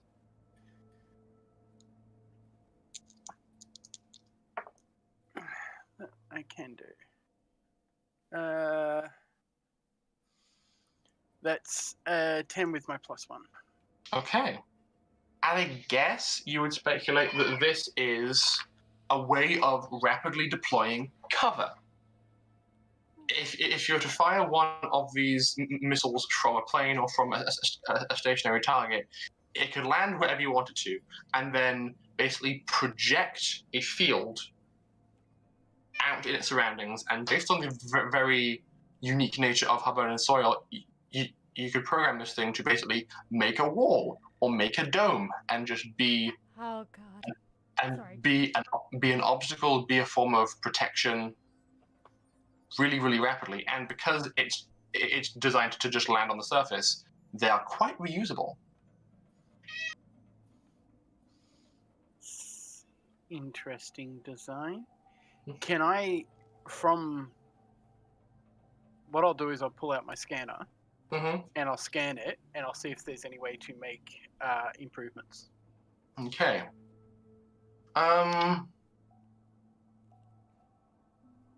You pull out your scanner and begin to give it a once over. Can you roll me an evasion save, please? Apparently she doesn't like people looking at her shit. I can, that's a 19. Okay, you hear from the just from the corner of the room kind of a, what are you? And like the sound of someone like rummaging through a box of wrenches, and look over just in time as Dima piffs a wrench at you from across the room. I shimmer gold for a second. Mm-hmm. And the wrench just comes and it goes, bounces off your forehead. No damage to you at all. She goes, hey, I said before, is proprietary. I'm not going to steal your designs. I'm just seeing how it works. That's probably part of it. Proprietary. Anyway, I'm pretty sure I could redesign it anyway. At least parts of it. Jin, same applies to you. I've got a lot more wrenches. I know, but I've got a lot more tech that you'd be interested in. I heard inches, not wrenches. Took me a second. Yep, heard it too. Yep. Said nothing. Look, Dina, we know you tolerate me for the same reason I tolerate you. And I just go back to the diagram and keep showing her shit. Yes, Jin. Yes, I see. Look, hey, Catalina, if you're going to be trying that with Dimitri, you better get in yours as well. And as she says this, you've like just helped to get Dimitri fully into the armor. And as Dimitri, as you get nice and situated, a HUD crackles into view, and you kind of see and feel that you have like built-in controls in the gloves of this thing. So as you're like flexing and adjusting your fingers, there's various different menus being cycled through of things like choose, like you choose like a radius, and it says, okay, choose diameter, and you're just like filling through different shapes. That's like basic geological shapes that this thing is saying, do you want to make this? Do you want to make that? How big do you want to make it? And just things like that. And as you're kind of marveling with the interface, Lucky arrives. Yeah. Lucky's late to the candy shop. So she's going to walk right up to Lockie, hand him a macaroni plate, nod, and then go back to taking notes on the clipboard. I think I need to enter the room first. So Lucky, you round the corner and can see that you are quite literally in a candy shop at the moment. There are weapons, there are guns, there is tech all over the place, and you see across the room Dimitri in some kind of power armor, just as the faceplate goes and snaps into place, and he begins to like weirdly flex his fingers. You also see that strange young lady who gave you macaroni art just days prior. Kind of just looks over and is just like, okay. And is immediately distracted by everything. It's just like where to go first. And while you ponder that and begin salivating, we're going to go for a break. Because things be happening, gang. Well, Dimitri and I are about to go fisticuff ham. This will be great. I'm actually kind of excited. We haven't brawled since we were kids. I'm not sure the fighting is a good idea in these. Well, I'm only thinking I need the parts from about, 24 shard throwers? We don't have that many guns to spare, Jin. Alright, fine, I guess we could... Hey, actually, if I read out the juice, we could probably do it with, 6 to 12. And overheat? No. Alright, fine, 18. This conversation continues too, but yes, we are going to go for a break. Yeah. Because people are in need of bathroom and hydrations, including me. So I will say break. We'll be back in about 10-15 minutes. Don't go anywhere. Those watching at home, we'll be back. Yep, we aim for 10 minutes. Apologies if it's 15 because half of us have ADHD, ADD, and are incredibly easily distracted. So we aim for 10. Sorry if we're 15, but we will be back shortly. We love you all, and we'll see you when we return. Yeah.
Oh, Sorry we're about back. the extra delay. We, well, cake was involved. We like snacks. There was no cake. The cake is a lie. The cake is not a lie. I have cake.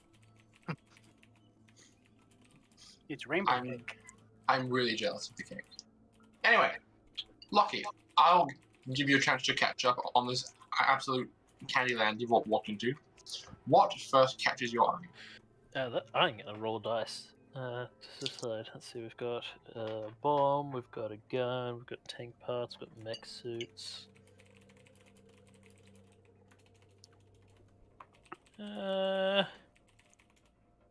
It looks like it's the gun. Okay. You walk across the room and see that Jin has a compad and he's holding it. It has various unusual designs on it, and he's talking about it with Dima. And kind of just behind Dima is this very, very interesting looking weapon. You have not seen anything quite like it before. While she's distracted looking at Jen, he's just gonna pick it up. Okay. he does not do the looking with eyes, it's the looking with hands. You're looking directly at Jin when you do that? No, he's just looking at the gun. He's probably like, ooh, shiny. Jin's going to notice probably, and then intentionally try and distract Dima so that Lockie has free time. Okay. Lockie, are you trying at all to be stealthy? No, he's like literally just kidding the candy shop. Ooh, shiny. Okay, well then, Jin, please roll me persuade. Yeah, Alice, can on behalf of what? Yes, okay. That's 2d6. Yeah. Mm-hmm. He will, however, activate his Argus web. So that's 7 plus. Charisma plus 1, 8. Yeah, but then look, I need at least 12. I don't even know, but there's obviously a large number of these magnetic accelerators needed. Lockie, you pick up the gun and begin to give it a once-over. Mm-hmm. You're going, oh boy, I wonder how it works, and you start searching for an on switch or something to see how it does what it does. And as you're doing that, Dima is still maintaining conversation and discourse with Jin. She gives you but the subtlest of glances in your direction, and then while talking to Jin, just reaches behind her and takes the gun off you. He's gonna be like, Actually, Lockie, have I seen anything you've modified yet? Yes, you would have seen my... Vesuvius. Yeah, the Vesuvius and my gun. Actually, Dima, if you want that thing completed, I'd probably hand it back to him. And then I go back into bitching about the parts I need. Oh, I'm sorry. Excuse me, Lockley. What do you know about Pretech? Pretech, not all that much. I've done a bit of fiddling here and there. There's Charles. Wait. Yes, you do. Yeah. Wait. You've got the Argus web, don't you? I do have the Argus web. And you've got like a visor or something in front of you, so you can actually read what's in front of you. No, I don't have my power armor on. Wait, Just hang mention on. that That's got pre-tech in it? Is it? Whose origin? It is human technology. Oh, all right then. Yeah, anyway. Charles, upon hearing Pretech, sort of walks over and goes, Pretech? Oh my god. Lockie, look what you do. I tried to keep under wraps. It's a nice looking gun. I mean, I'm curious. Okay, you're curious, I give you a download. Is sheer rifle? Oh, Do yeah. I know about those? Roll me I do. I out of Pretech. game know about those. I think me and Mikhail would know outright. I wouldn't know human shear rifles, but I'd know shear rifles. Probably. Yeah, those are cool. Anyway. That's a pre-tech roll. Hmm? That is a 9. You would have heard about them. I imagine you did a certain amount of study on various pre-tech relics. Essentially, shear rifles are the product of relatively few functional pre-tech manufactories. These weapons are miniaturized grav projectors to create dangerous repulsive fields inside a target, tearing the object apart along perfectly smooth planes. Shear rifles are completely silent in operation. So basically, if you had, like, I don't know, a person and you aimed the gun just so, you could basically grab a portion of the atoms and just go and violently tear them in two different directions. And that's how it deals damage. Even better, they're silent, so they're stealth weapons. Yes, they At are. that point, where did you find the blueprints for that? I did not. Okay, first things first. All the men around me drooling, I am flattered, but I'm also spoken for. So just take a step back. Secondly, gun is not operational. It was acquired from an asset liquidation. One of the Harbonan noble families, you know, end of line. All the young sons die in the war. No one to carry on legacy, so they sell assets to get by. Demidovs acquire old broken relic as part of the deal, and so it was given to me to see if I could fix. I mean, broken or not, I'm pretty sure every single person currently looking at it has some sort of use for it, so you can't blame them for being a little interested. Do you mind if I have a look at it and see if I can fix it? I studied pre-tech on Elftis. Let me put persuasion, please, on Dr. Charles. I presume at this stage, by now, Catalina and Dimitri have gotten in their mechs. Indeed. Which mech am I in and which one is... or suits, or whatever it is. That's a 8, but now he's a Just 7. the one I'm standing So I have a -1 to persuade. The one I was Oh, standing. right. I didn't realize you were standing on top of it. I guess I'm in this one. What? Some reason, my Stars Without Numbers editions are missing. Is that in our Facebook group? The rules? I'll send them to They you. should be, yeah. Yeah, they should Yeah, be. I want both the revised and the non-revised if you've got them. If you could send a link to them, Ash, in our private chat for the Glove Molotov, because I could do with a recopy of those as well. The old ones are on my other computer. Ooh, look at us. We are now mechs. Holy shit, this is cool. Oh, not mechs, but suits. You rolled a 7? I rolled an 8, but ended up with a 7, yes. And then she says, look, maybe, okay? I will get, I'm keeping gun on person. I will go and get Catalina and Dimitri set up in the testing field, and then I will allow you to tinker under my direct supervision, okay? I don't want to change anything about it. I need to look at the inside so I can decide what parts are missing and if it can be fixed. If you're taking gun apart, that sounds like changing.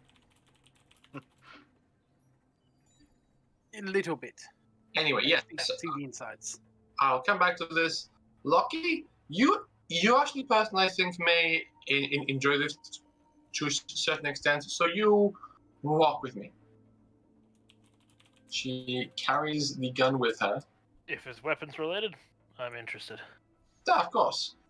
You follow along, and as she approaches these doors, she turns to Kathleen and Dimitri and says, "Hey, you two! Are you done? What do you want us to do now that we're in here? Follow me. Let us dance." And she pushes open the doors in front of you. Well, in front of her. Real quick, she's going into another room, yes? Yes. And she's carrying the gun with her. That's fine. The moment she leaves the room, I run back over to the missile and take a scan. Oh my god! What? Yeah. I can't fault He's you for got the a sense hustle, of buddy. humor and a sense of mischief. I Well, think no. I think it's because he was told he can't, and you don't tell Charles he can't. Precisely. Considering Charles is Okay. doing that, I'm going to take a quick scan of the room to Okay, just sure. a once over. Cool. Charles, you are doing a cheeky scan, but as the door flies open, Kathleen, Tree, and Lucky, you will see basically a great big dust bowl.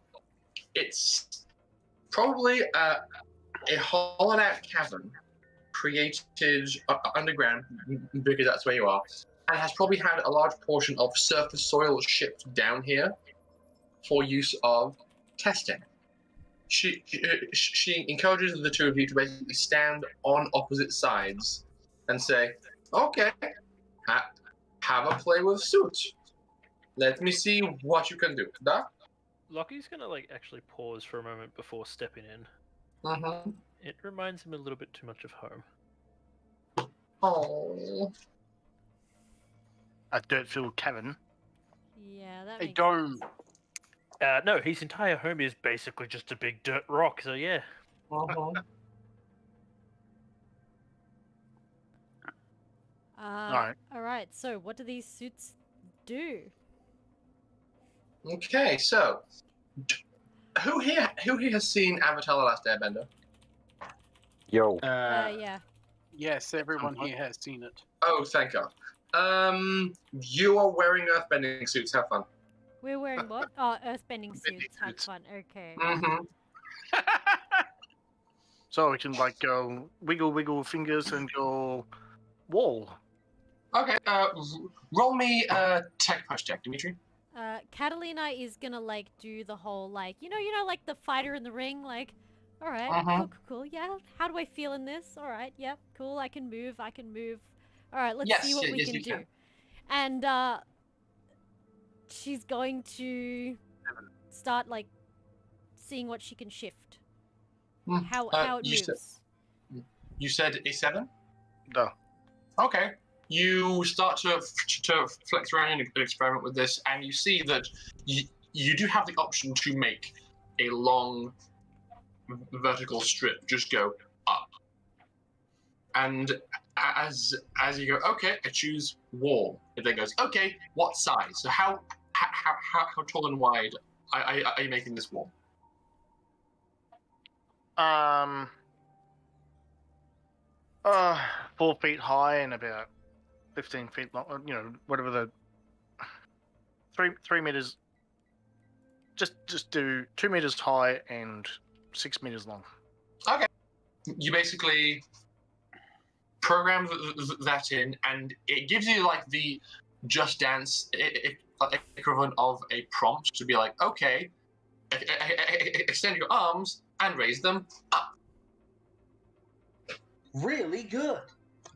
and when I realize what it's doing, because I'm not actually bad at science, so I'd probably notice the moment I see it, I turn to Dima and go, Ah, you had the same idea I did. This was not my idea, but I have been improving upon the design. So A few problems, though, namely, requires concentration from the person using it. How does Catalina go playing with the earth? And the So, hang on, there we go. So, Dimitri, you extend your arms and basically do as you're told, and you see that the mounted magnetic projectors on your wrists basically begin to immediately pulse a force. You bend down low and you get the pulses near the ground, and then just go, and before you, a wall in the dirt just goes. It's not super thick, but you have just created a big wall of soil. And as you kind of look down, you can see that there are also projectors in your feet. So basically, you're able to use your arms to make a shape, and as long as you are physically remaining in the proximity of what you've made, the pads in your feet maintain that shape. That's Okay. Oops, wrong side. So that is for Dimitri's side. You make Dimitri a wall. Kathleen, you are approaching it in a far more of a combat way, and so you Oh yeah. aren't paying attention to the interface much, and are just like, okay, press all the buttons, start shadowboxing. Oh yeah. She's like, can I grab a bit of earth and fling it? Can I like pull a bit of the wall and pull it sideways? Like, what are the limitations in a more dexterous way, like fast pace? You begin to like move your arms around, and the suit is initially just giving you prompts of, I'm sorry, please select a structure. Please select a structure. Please select a structure. Please select, as you're just like trying to make it work, but haven't given it any instructions. And after some like wild flare, it goes, would you like to enter freestyle mode? She's like, da! That is exactly what I want to do. Hurry up! Come on, suit. You have selected freestyle mode, and as soon as you do, all the things you're trying to achieve more or less become possible. You like punch forward with it, and like from near your feet, a ball of soil turns into a solid rock and goes. Yeah, she in theory does like shadow, like grabs the air with her hand, but as if she was grabbing the earth, and like like grabbing it and throwing it, like, or punching it out, and yeah, she's playing with it. So you Catalina, are kid in a sandbox. Oh yeah. What you're doing isn't especially tactful or honestly that effective, because you're just like goofing around with the suit, but Dimitri, you're like using it exactly as it's meant to be, and are therefore having more immediate success. Because but I'm also like, it's so I can see the combat applications, but only for like defensive. It doesn't. And then I'm like seeing Catalina like throwing rocks around. I'm like, I need something in between. Does it have a connect? Does Catalina's have a connection I can get into? Absolutely not. You know, Deemer, I can probably make that freeform better, so it at least freezes into spikes or something. It's just a programming tweak, isn't it? There is a spike option if you want it. Catalina is just busy flailing for some reason. Right. Catalina's playing. She's having fun. She's not being serious. Whereas Dimitri, good job, brother. Keep it up. Catalina's gonna start building a sandcastle around herself. Like a sandcastle fort, like a child. She'd be like... But as I'm watching this, I'm going to get increasingly irritated with Deemer and just go, but it's all so bulky on the outside of their skin and just so... I don't understand what you're saying, Jin. How can you fight if you can't feel the wind over your arms? Very easily. Have you not fought in space? There's no wind there. Yeah, well, no, but there's wind on my old ship. You know what? Basically a terrarium. A terrarium is your word, is it not? No, it is. Right. It is fine. The suits are perfectly functional. And I see what you are going for in terms of the whole make it integrated, make it all inside the person. But people like to have lives outside of combat. It's a lot easier for someone to just leave suits behind at the end of the day and go and have a drink. Catalina, try and make a ladder. Huh? Oh, duh, okay. She halfway builds her sandcastle and just goes ladder to the ceiling. Okay. As is kind of required by by the nature of this, the best you can approximate is one decently thick central column and a variety of prongs that just poke out of the side, because it's not good enough to get that much fine detail. And that's when I turn back to Dima and just go, Dima, see, you guys are just so uninventive. It doesn't have to be a combat machine. It wasn't initially meant to be a combat machine, as you can see. And she turns around and points to the tires on the quad bike behind her and says, "It was meant to be a transportation tool. Project field, make solid what once would shift, and then allow people to roll around. But war started. Innovation was forced upon us, and so we decided to improvise."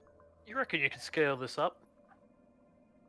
We have a good scale up. It is over there, and she points across the room. Charles, you are still scanning the missile. that's the scale up, is it? Would it take that long? There's a lot of fine detail in there. So make me a luck save.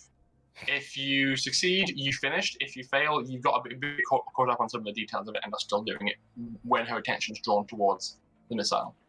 I saved. By one. Okay. By one. Just. Okay, so you are here. You heard her saying, "Oh yes, we have a scaled-up version." As your scanner was at 97, 98, 99. You're like, "Come on!" And it goes, "Ding!" Scan complete, and you just scamper across the room and very nonchalantly try to look not busy. A bit removed from where the Actually leaning on a nuke. Yeah, she's like, I'm not doing anything. No, of course not. No, I'm what not suspicious at all. about. Nothing happened here. Nothing to see. It was not me. It was the one-armed man. And she points at that missile and says, "If we give it enough charge, that thing can create an entire basic fortification that will last us a few days." Not quite what I meant. I meant the suit style. You reckon you could adapt it to a mech suit? That did not come up. We have not really been in a good position to experiment with mechs since the start of the war. They're very, very bulky, and even though we can give them stabilization systems on feet, the fact that they move pretty slowly compared to a car, it's a bit hard to spread the weight. So they're kind of top heavy, So with car just make thin strip under tire, drives along, easy done. With mech, you have to be able to want to stand still, and then that requires making a bigger platform, or your feet sink in, or if you make a big saucer, sometimes big saucer kind of tip or shift. We did some tests. It was I was more not interested in worth our time. mobile cover. Yeah, that's what we use.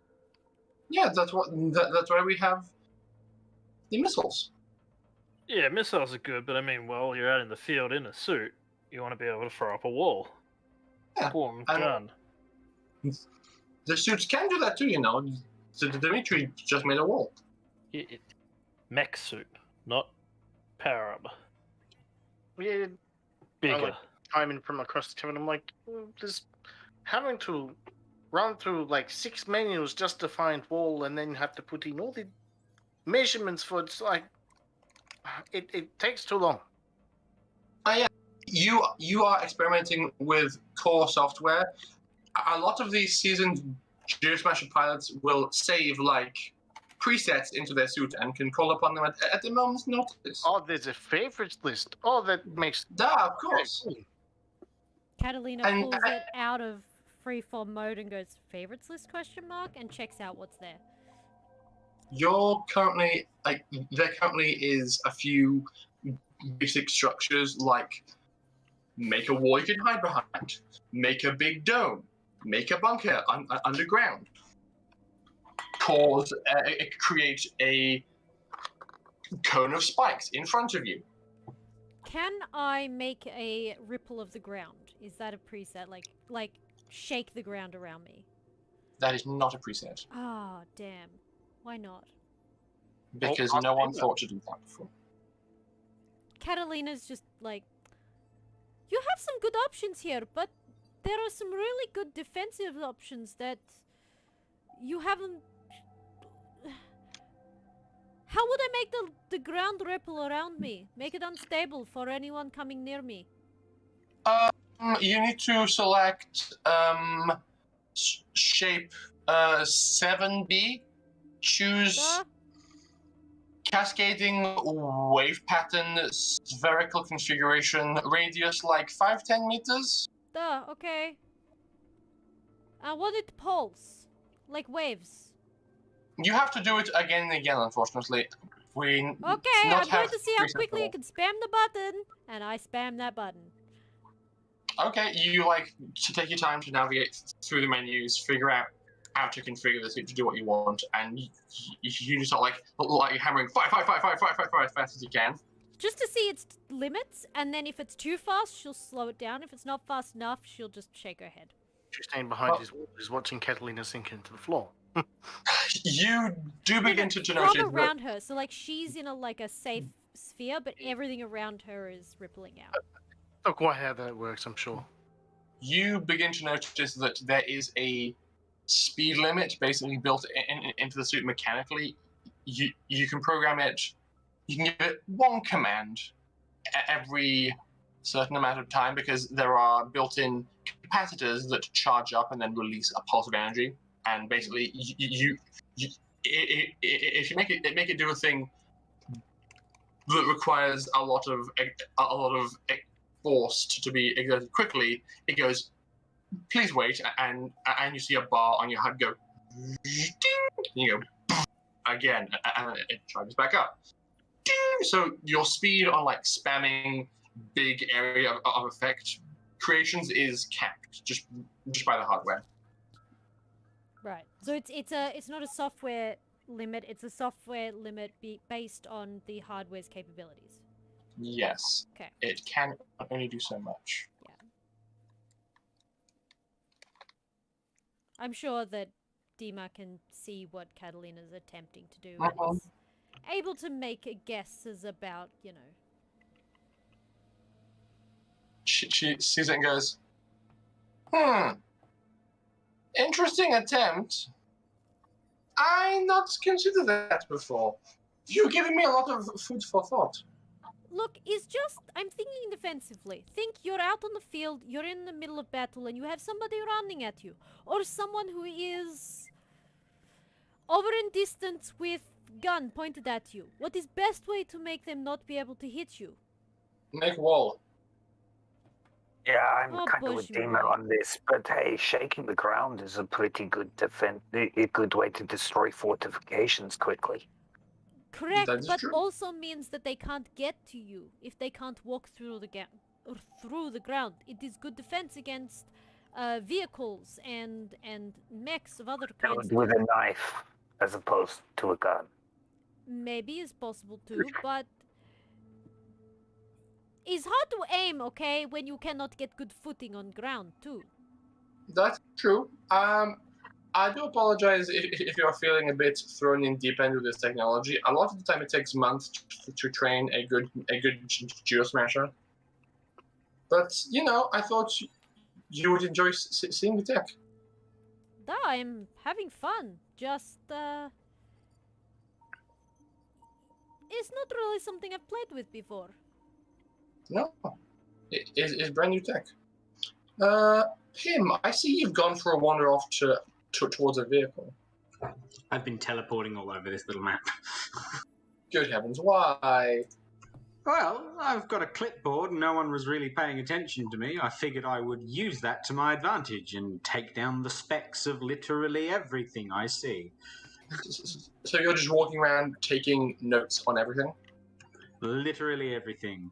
Okay. And, model, effort, research, if it's effective, literally whatever I can glean post-tech, pre-tech, or otherwise. Okay. Yeah, sure. Roll me science. Ali, I'm trusting you. Science. Oh, you Roll me a Also, science, please. Jin has redeemed 2d6. Nomicide. Rory? Sorry, what is nomicide? Beg your pardon? It's typically a D&D redeem, but hey, it means a gnome dies this session. God. Well, that's a 6 on the dice. I'm sorry. Feck. Sorry, Charles. What? Oh, wait, no, you're not that short. Never mind. There is someone who's short. That really angry man on the scissor lift is the nearest approximation I have to a gnome. The angry man on the scissor lift? What? Mm-hmm. He shouts at adjusted everybody. his height so that he was just a bit taller than Lockie. No, I rolled when I made the character, and he got super short as his height. Is he less than 4'8"? Yeah, He's yep. He's yep. he's a very small man. Okay, Chris, why would you do this to me? Made them as an industrial accident. Yes, it caused an industrial accident.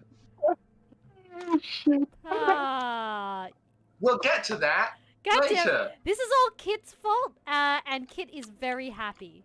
Agent Kit is so happy at Nomicide. Ugh. Jin has no It idea is- what chaos he's caused because he is. Is Kit screaming. watching right now? Kit is watching right now. Kit, how dare you? Kit just responds with no regrets. Anyway, Dima is going to leave the. You rolled a science, right? So Yeah. 2 plus 4 plus its intelligence. So now Yeah. it's 8. Kit Okay. says that he loves you, Space Master. I have 8, yeah. You are able to get decent scans of things around the room and make some pretty interesting observations. A lot of the good tech is into the wheels of these vehicles, which, like Kathleen's bike, basically make a road as they drive by creating an electromagnetic field underneath them. It is incredibly proprietary, and every single thing that you've looked at with that technology also has a built-in very potent self-destruct device. Damn it. That's what I want for some of my pin bots. A self-destruct device? Oh yeah, ever since that time I threatened to detonate. Oh. Good. Okay. So, Dima is going to leave Catalina and Dimitri to play in the dirt, and we'll say, okay, now that's taken care of. Hey, Charles, are you going to keep on looking nonchalant, or did you want to work on this gun? I would love to work on the gun if you'll allow me to. Okay, but under my close supervision. Okay. She'll take a step back. By all means.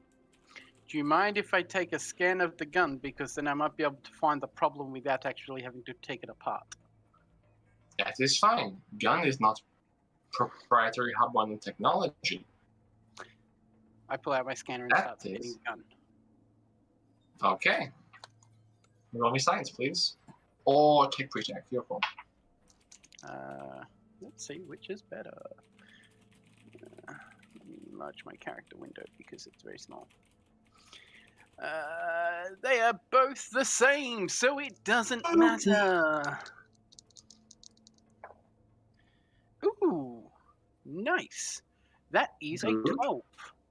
Very nice. Okay.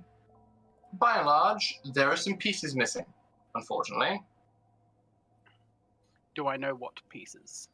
You would probably require one piece of pre-tech salvage to get this gun fully operational. But as it stands, there are some pretty important components missing. it wouldn't surprise you, based on these scans, if somebody else really needed another piece of pre-tech to work and salvaged from to get something else working. Which seems perhaps a bit short-sighted, but who knows what they were trying to do back then. They might have been trying to get a chemical recompiler working. Yeah, or some kind of other medical equipment to like save lives. Perhaps they were thinking, I need to save a life. I don't need to shoot somebody. I'll just pull apart this gun. Do you have any pre-tech salvage? Sadly, no. It's all been allocated. Damn. If I had, I just need some pre-tech salvage, but it can be fixed. I'm sure. I've been trying to create several workarounds with post-tech, but you know, well, I was not able to. Look at the schematics. I'll ask Pim for some help, and we'll see if there's any post-tech workarounds that can be worked into it. It might make it a bit bulkier and maybe lessen the amount of shots you can take with it, but we might be able to make it work. Here's a thought. Why don't you ask me for help? That's what I said. Oh, If you want to sorry, I come wasn't over fully here and- listening to you. So, Fempim is going to walk up to Charles and kind of just smile. As you're walking over, Lockie's going to lean over to Jen and be like, "So who is that chicken?" I'll just look at Lockie and blink a couple of times because I'm like confused. How could you not know that's Pim? Like, and then I'll go, "It's my girlfriend."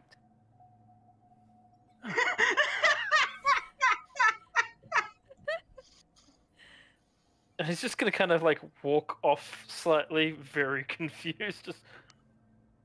Just, I've got more questions than I got answers. Meanwhile, Jin is just like, just basically sends his mental Fempim's log of... going to wink at Jin. Yeah, I send my mental log recording of that from my internal comms to Pim, so he's got it saved. Just for Lockie's look. Lucky, Lucky, you walk over and take a seat on one of the other two prongs of a forklift. Yeah. Actually, May I have a look at it? I'll run after Lockie and show him what I was planning to do with his stuff too. Okay. I put the actually what I'll do is I'll pull my I'll be like, do you have a holo projector in here? Yes, I do. Right there. I send the file to the holo projector and project it up. And then start to like go full Iron Man on this. Enlarge the sections that don't have components. With my knowledge of both pre-tech, post-tech, maltech, and science, because I'm professional in all of them, would I be able to come up with anything?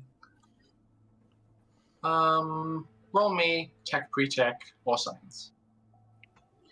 Please roll me 2d6 and add 3. Me? Yeah. Okay. I'll use the other dice just in case. Oh! That's That's 6 pretty and a 3. decent. Yeah. It's 9. That's 9 plus 3, that's 12. Okay. You give it all a once over. There are 2 possible options that you can think of that would get this to work temporarily with post-tech.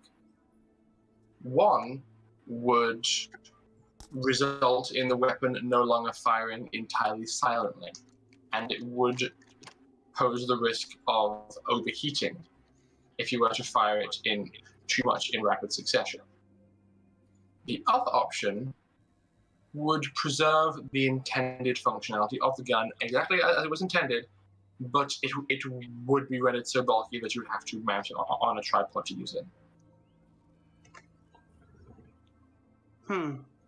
I'm going to walk over, put my hand on the holo projector, and I'm actually going to project my thoughts of the, like, change in the blueprints or anything onto the holo projector and have them come up. Okay, sure. It gets very spooky and beautiful mindy as a whole bunch of weird Pym thoughts go like fly past the screen all at once and then begin to settle on two different configurations. One floats up and little windows appear going, it'll do this now, and so forth. And then a different, much larger component slides in, mounts underneath the entire thing, and goes, yes, same as before, just really heavy. That should do it. Okay, bye. She's just going to walk off and continue taking notes. Yes, that would work. Who is this girl? That's Pym. Oh. Did I hear that? You probably didn't hear that, but you did hear, Pym, you saucy minx! I like the amateur. It is very nice. Like, he's just gonna look there around goes like... that joke. There goes that joke. All of that effort. She says as she walks off. I mean, you still have the clip of Lockie's face, which is awesome. Anyway, Lockie. Because I'm still standing in front of Lockie trying to show him shit. Look, he's just still sitting there just like, I still have questions. So many questions. Why the macaroni?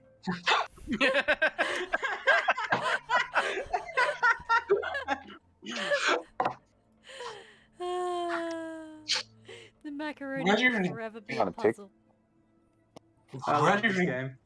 Where do you even get macaroni in space? We I mean, make he's it. in charge It's of not the hard. kitchen. Mm-hmm. Fair enough. You went to all the effort of making macaroni pasta by hand just to do artwork with it. Yes, because that is exactly a Pym thing to do.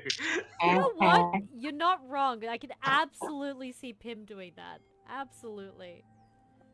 So on brand for Pym that it's ridiculous. God. Mm-hmm.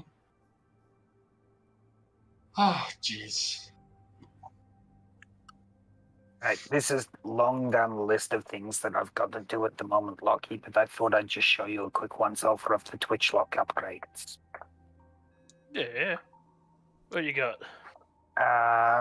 Well, unfortunately, due to your bullshit tech levels, I can't make this thing, well, unfortunately, it's not going to run as efficiently as I want, so it's still going to be a little bit, broken.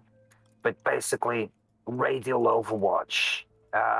If you see a foe within range, half range of your weapon, you'll take a free shot. The only problem is it's going to override your nerves and probably make you pretty tired. Interesting.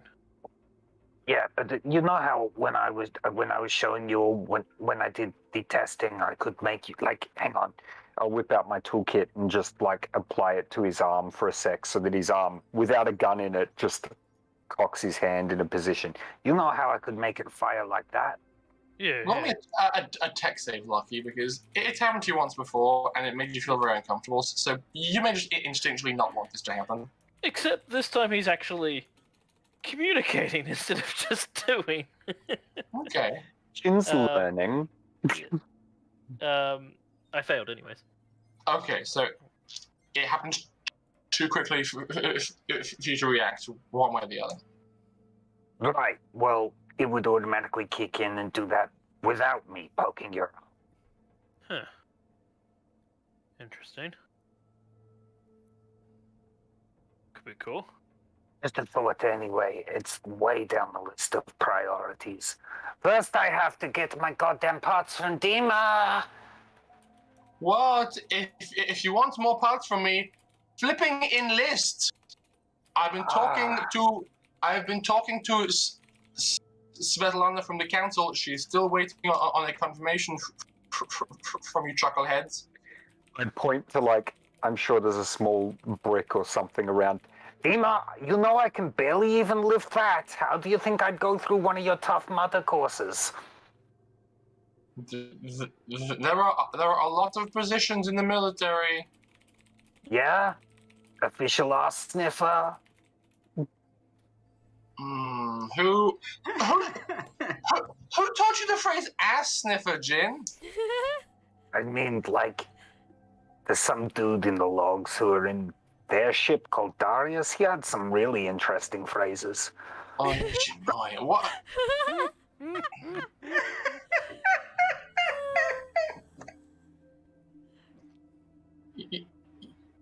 You know what the hell it is. We need to have a conversation. And so she basically leaves Charles alone with the gun, and may regret this, and is going to walk back over to Catalina and Dimitri. What have the two of you been doing in the meantime, as the conversation's been going on, and you've just been playing with these suits? I feel like... Well, Catalina was building the castle around her. Which you then destroyed by making waves. With the waves, correct. And then I got told to make a ladder. I don't know. I guess she would have stopped to take a minute to actually understand the machine, like the armor. Okay. Roll me a tech push check then. To wrap your head around it. Yeah. Now that she's had a little play. 8 post-tech? Yeah. Intelligence? 10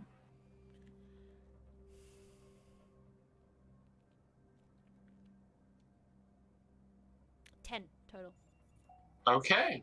Yeah, you are beginning to get the hang of it. You play with the various different presets in the favorites list, and then go,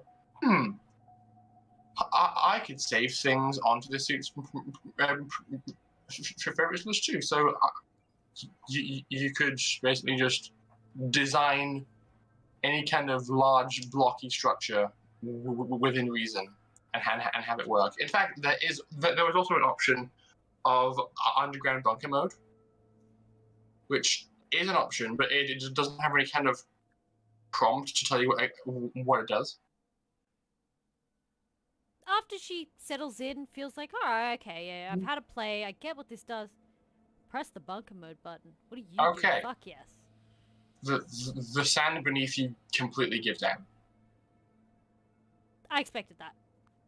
You look down, and the feet projectors beneath you have created a narrow shaft down, and as you fall, it just continues to create the shaft, and then it kind of tapers out, and you come to a grinding stop along the walls of this thing. As you plant your feet, you look up and you can see that the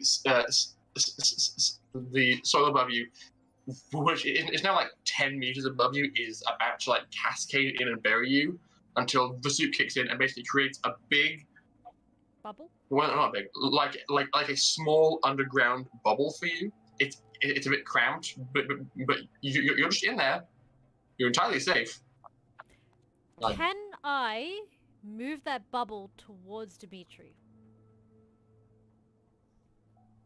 Yes. So, like, in this direction. Underground. Yeah. So I don't know what Dimitri's doing, but I'm gonna flicker my opticals and try and maybe heat signatures. I don't know if I can see it through that much dirt. Probably not because of the metal content, but maybe... You can guess. Yeah. I'm gonna guesstimate. Anyway, she's gonna try and get to underneath Dimitri. Not directly, but just like a foot or so. And drop him down next to her. Okay. While that's happening, if we still have access to a Dimitri, what have you been tinkering with? That's her goal.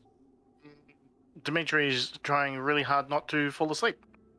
I saw that. I'm okay. Asleep in my chair. That is, I'm just too tired for this. Okay. That's fair enough. Fortunately. Otherwise, okay. Dimitri would be making favorites. Okay. So you're just... maybe the bunker thing, but yeah. You're just messing around.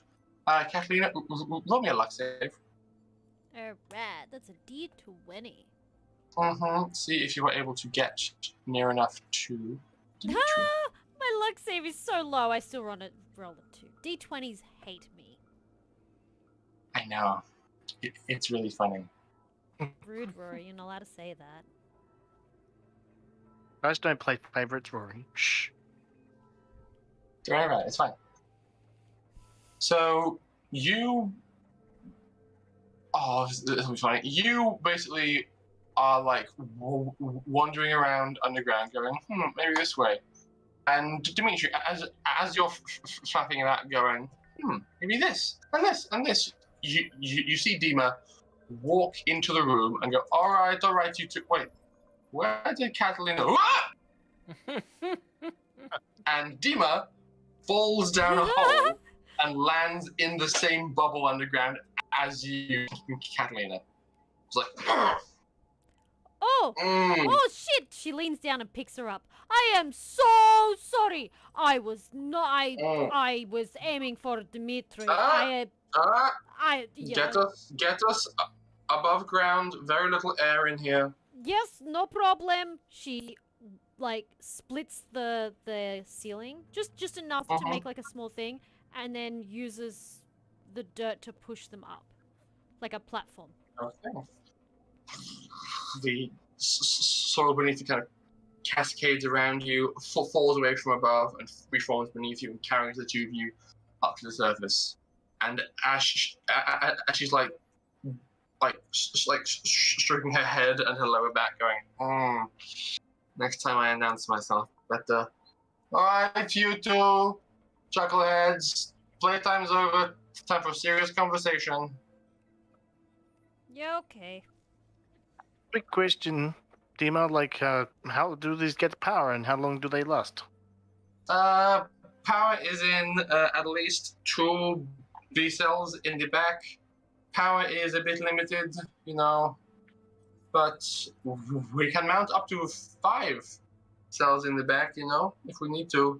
But that can get pretty heavy. I gave you guys each 3 just to play around. You should have a decent amount of charge left.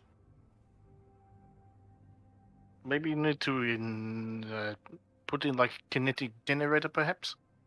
So if troops are on the move, they are slowly trickle charging the batteries. That could be interesting, Attached to joints like knees and elbows. Yeah. Look. Anyway, you come in room with me, okay? You drag my ball down. She drags the 2 of you in here, and while you're still and this mode can shoot all of the spikes at once. Catalina's doing cross eyes inside the suit where no one can see her, because she's like, yes, I already discovered all of this, thank you. But she's not going to say it out loud. She's just like, oh. And Didim was like, all right, gloved Molotov crew, gather around. It's time to have serious discussion. Right. Apparently, because nobody can give a solid answer to High Speaker Svetlana, I have to do it. Are you joining military? Wait, what? Wait, hang on. What? We haven't had a lot of time together to discuss. Okay. So,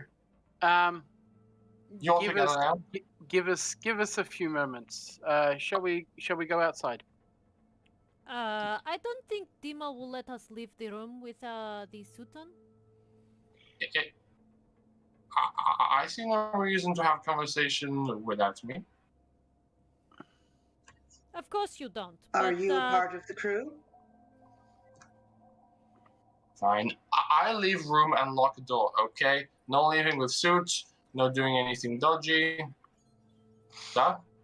Sure. That's reasonable. We will just have a conversation and figure out what's going on. Fine. But I know where you park your ship. I think half the planet does, so it doesn't matter.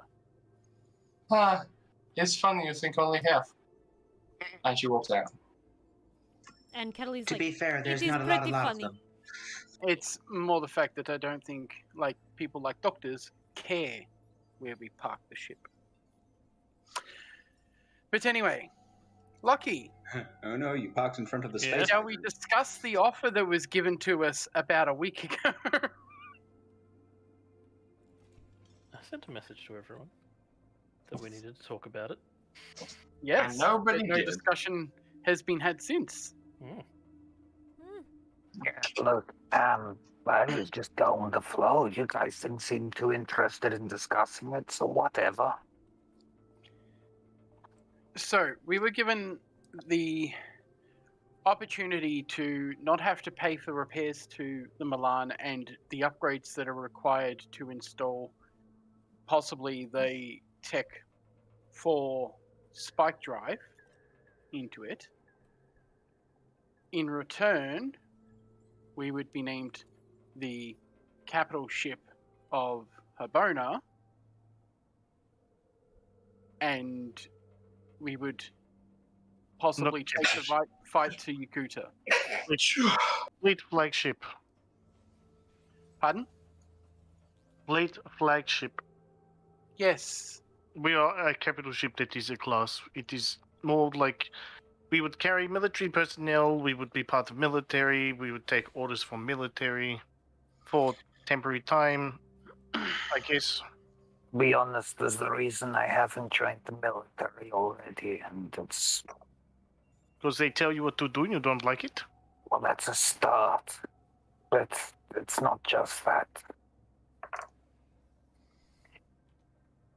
It's your call. I don't really want to, but you're my best chance of getting what I want anyway, so if chances are we join the fucking military, I suppose that's what we're doing. Were we sent a copy of the contract? We have a hydrate, by the way. I missed it. Oh, I'm out of water. You were not given any formalized contract. Everything said was verbal. So basically, if you were to agree in theory to this idea, then it would be up to you to negotiate the details of the contract, of what would be required of you and what they would be required to provide. I would in be exchange. happy to if it's in name only and we stand as a figurehead of someone who...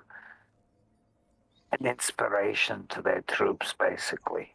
Okay. But I don't As long as want I to... don't get used as a weapon, I don't mind as long as we get to test weapons on the Yakootans. Well, you will be if we join the military. Can I just, okay, so... I did want to talk about this more privately, but, I went and saw my mother today. Oh, How was she? alive, I'm guessing? Barely, if you can even call her existence living. Why? She is more machine than person, and more Zaza than human. I mean, isn't that what we all aspire to be? And I turn around and just look at everyone. Charles rolls his eyes at you. I Yeah. do find the irony of one of our players trying to become more robotic and the other one trying to become more human. Mhm. I honestly am failing to follow. I have a dream. Jin, I do not wish to speak of this deeply right now. Let me just say that it has torn apart my family. Right, so why doesn't she get more human implants? Because she was told that it was impossible for her to become human again. So, to do her job better, she chose to become more Zaza. Jin will actually scoff and just under his breath mutter, Fucking amateurs. Does Catalina hear that? Roll a perception check. Oh, I missed. Oh, it's a 5. Damn it! I'll roll it in the. Oh, fuck you, piece of balls. Piece of You're balls. doing well. You would realize that's not directed at you. That's Yeah, I know, directed at whoever's done the modifications. I fired. I missed. Then I fired again. I missed. It's a 6. I missed both times. You hear him make a sound, but not the. I'm not exactly hiding it. I'm muttering, but like it's more just thinking to myself than intentionally Oh, hiding she it. wasn't going to take it as an insult anyway. She would have had some comments to make about it. The tone implies scorn. Where was I up to? Yeah, Is, you'd get the tone. Anyway, has he actually seen a psychic doctor? I don't know. I barely got to see her because, which is point of story. We can talk about the rest later. I have a favor to maybe ask of Dr. Charles, but this not right now. Point of being is that while I was there, I was only there for like 30 minutes because there was full-scale attack from Yakootah. Yakootah is still attacking this side of the planet very heavily. And the Zaza... figures. Yeah, and the Zaza are fighting by themselves. I like those guys. I hear they 3D print things. Like they're cool. Yeah, they like these machines. They're like these suits, but except organic. It's actually pretty decent. It's amazing, to be honest. It's different. Anyway, point of story is we need this to stop. There is so much here already, war-wise, that we need to finish this. I don't know about you, but I want to help. I want to stop this war, this invasion. Absolutely, that's a given. But that's not really the question. The question is whether we want to join the military. Well, They are not mutually the same question. They're completely different questions. The question is do we think that we are effective enough to help end this? I wish to When make I it order- I've ran over several scenarios in my head, and I have an answer. Duh. Joining the military would be the most effective way to clear out the Yakootah threat. But it comes in a cost of its own, and I don't personally think it's worth it. So we make it a limited contract with an end. No contract is forever. I vote No. no, Point but of I contract. will abide your decisions. Look, I will So- not force any of you into this. You are not from Who said here. you're forcing? I said I'm going to be accompanying you guys because you're my best chance to get what I want. And I made it clear what my vote is. I figure I at least get the vote, don't I? And I look around at Yeah, everyone. of course. Right, well, I've made my vote, so you guys make yours. I only want to say that I will not hold hard feeling if everybody wishes to leave and make no change, because it is not their home or their No, responsibility. my vote. Hang on, separate questions. Vote 1, yes, I want to help. Vote 2, join the military, no. I personally am okay with alliance with military, but I am not one for military. I've had enough of this kind of servitude before. Right, so you're on the same page as me? I think, I don't want to What not about- help. I just don't want to be conscripted. So better idea. We take orders from military, but we interpret them in our own way. I figure. I might be able to Listening handle to this. the spirit of a request as opposed to the letter. I like that. As for Loki, honestly, if you join the military, you get access to bigger guns. Oh, I'm down for it anyways. I mean, I don't like necessarily taking orders, but we can always make stipulations in the contract. I feel like that's what really ties us all together. We don't like following anyone's orders. That's why we have no captain. I think I can hash this out. They know me We have somewhat. a captain. He's just on a long hiatus. I was In planning to space, visit, probably dead. but I mean, what? He took a walk in space. I was planning to visit, but I think I have a way that I can spin this to our favor. I can be rather persuasive. Let us work out the finer details together, decide what we wish from this situation, and then sure, you and... I was thinking subcontractors, and we borrow perhaps 4 service staff. And I make a motion to Charles so he gets where I'm going with it. We borrow, say, 4 service staff as a go-between contact point because they will know all the communications channel. And we say, we'll help, but we do it our own way. Okay, why 4? Yeah, you remember the people I'm making cyberware for? But No? we need people that are actually functional, because if we're going to do this, we're probably going to end up with a whole complement on the ship. Well, yeah, they'll be Full functional when complement I'm of done with them. I'll be fucking functional. Yes. In how many months? That's fair. I have other things that I need to deal with. I cannot be stuck here for years. This war is going to end one way or another, and it's going to end soon. Duh, that's what I want. That's what I'm trying to say. We need to end it now. I am sick of this waiting. So And as long as this whole thing is over, we are no longer in the military the moment the war is over, I am willing to sign up. But Well, the ship remains ours. We captain it. No one's there to take over. And I I'd like to swear to see God, them if they try. try The last to, ones who tried. I will ask Pim to airlock the lot of them.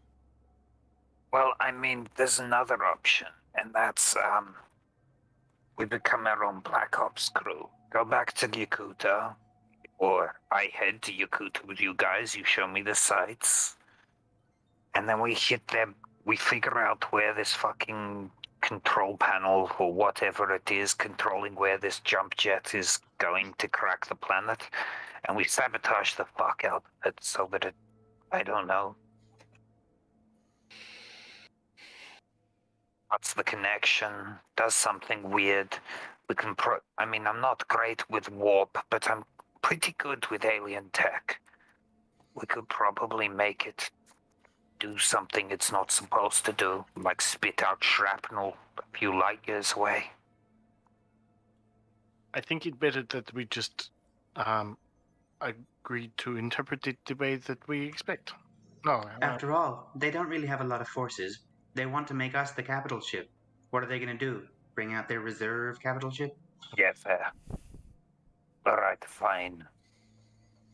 Swear to As it God, though, if stands- anyone gives me an order, I'm not paying attention. Better be worded as a request.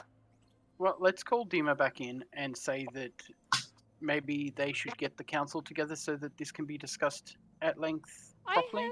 I have proposition. Nobody here really wants to take orders. So maybe we have one person who is point of contact. Oh, I can do that. Not captain, just point of contact, who is the taker of their requests and then passes this message on to us, like mission. Okay, this is our task. Let's figure out how we do it. Me. And you just, the Finn Pim kind of just starts hopping in place with her hand up. I start having a mentally communicated argument with Pim about, no, I want to. And it gets returned with, no, I want to, your face. But, like, come on, I love manipulating these stuck-up fucks. You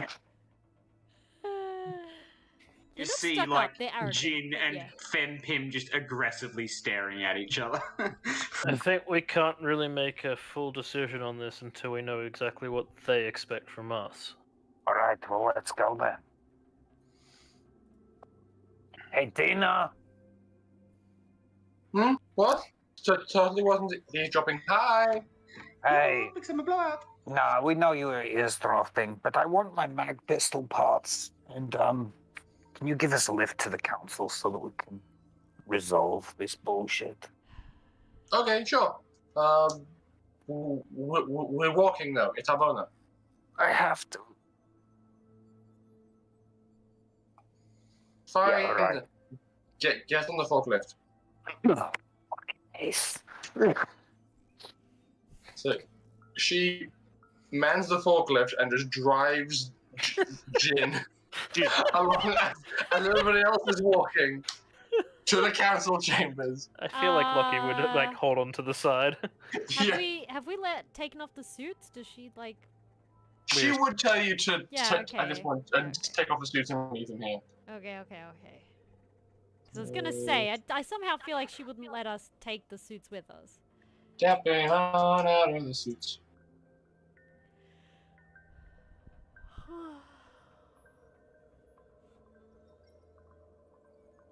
Now you are your regular selves. Cool. Okay, and she escorts you all to the council chambers. I'm going to gather everybody together in token form, just for the sake of simplicity. And I'm also taking the forklift because it's fine. Meeting hall.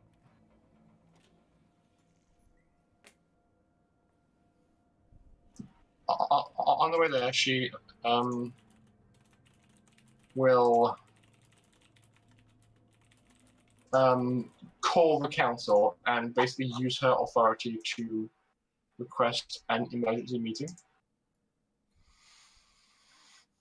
Which, given the context of the conversation, the council are more than happy to hastily gather for, because, you know, they want to resolve this. Like, a week ago, they want to resolve this. So yeah, but we got busy doing other things, helping them design new we weapons. ain't at their beck and call, and they better damn get used to it. Oh, sassy. Well, that's part of the contract. Damn straight. Point number one, we are not at your beck and call. What time is it? Like, in the day, it's like 8 o'clock, 9 o'clock. Yeah, right.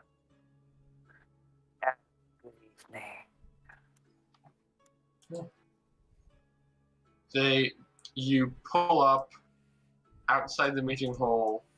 Jin and Lucky jump off the side of the forklift along with everybody else. Oh, I forgot Molly. How dare you? How dare you forget Molly? Just as I walked out without really paying heed to anyone last time, I'm going to walk in without paying heed to anyone. So if there's a security guard there, I'll just nod and keep walking. You, like, approach the door and go to, like dramatically Old West, push the door open, and it's just... It's locked. So fucking heavy, these doors. Hey, Lockie, can you give me a hand? Sure. And he starts reaching for his pistol. Oh shit, we're breaching the council chambers. Probably not the kind of hand you should be offering. Yes! If he draws his gun, I'm going to try and rip it away with telekinesis. No. He's going to, like, reach for it and then just go, had you for a moment there, and go to help. Okay, you approach the door, and both roll me athletics rolls, please, with strength. I'm not going to bother. I can't assist even. It's Okay, Jin. fair enough. Jin's going to stand back and lean against I the was wall. just going to say, it's just before Lockie reaches the door, I'm just going to push them open with telekinesis. I'm sure they're under 400 kilograms. I got a 9, but... 9? Okay. The doors don't open. They're locked. Have you idiot heard of knocking? Catalina's just standing there bemused. Like... Or, even better, right next to it, there is intercom. I'm just going to...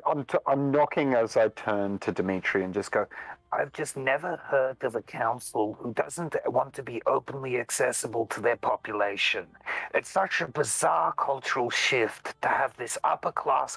And he just starts bitching about how back on his home planet, the council was a walk-in place. Anyone was welcome. They were welcome to eat lunch there if they wanted.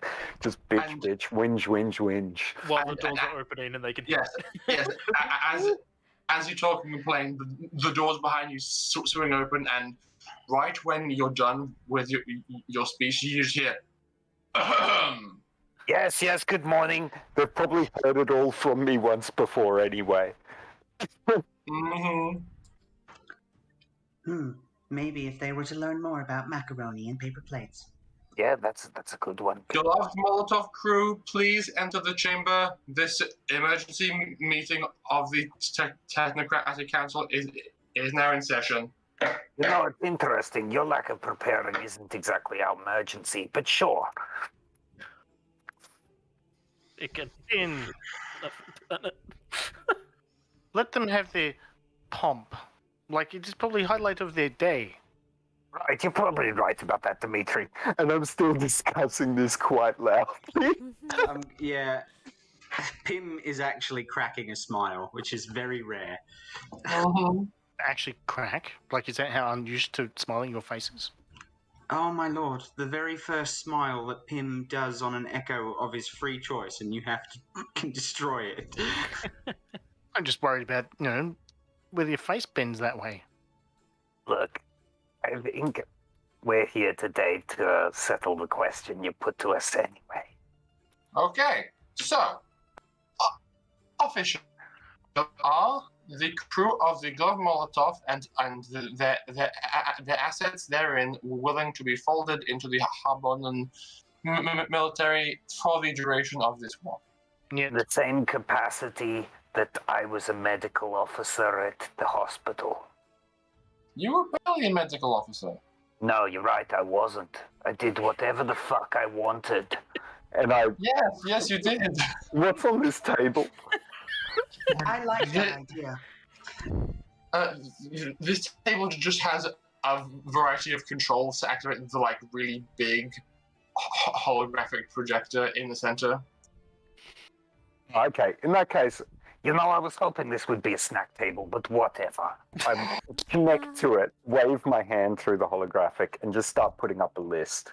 And just go, Look, if you want us to do something like this, it's going to be in writing, so we're going to write it down. Okay.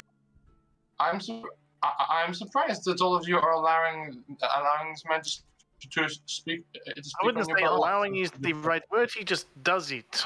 Well, that's the thing. Honestly, sorry. I'm entertained. I'm having fun, to be honest. and turn around and look at the I'm others. here because I'm here for the opportunity to blow things up. I like this one. Locke will actually step forward and go, what are the terms of us joining you? Okay. What does it actually mean?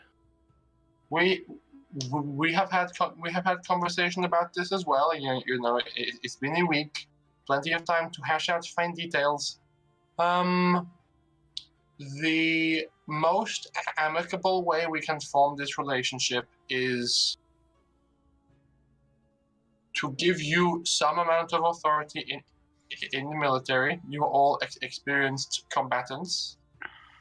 The intent is for us to upgrade and fit the Milan to better suit our needs as a flagship.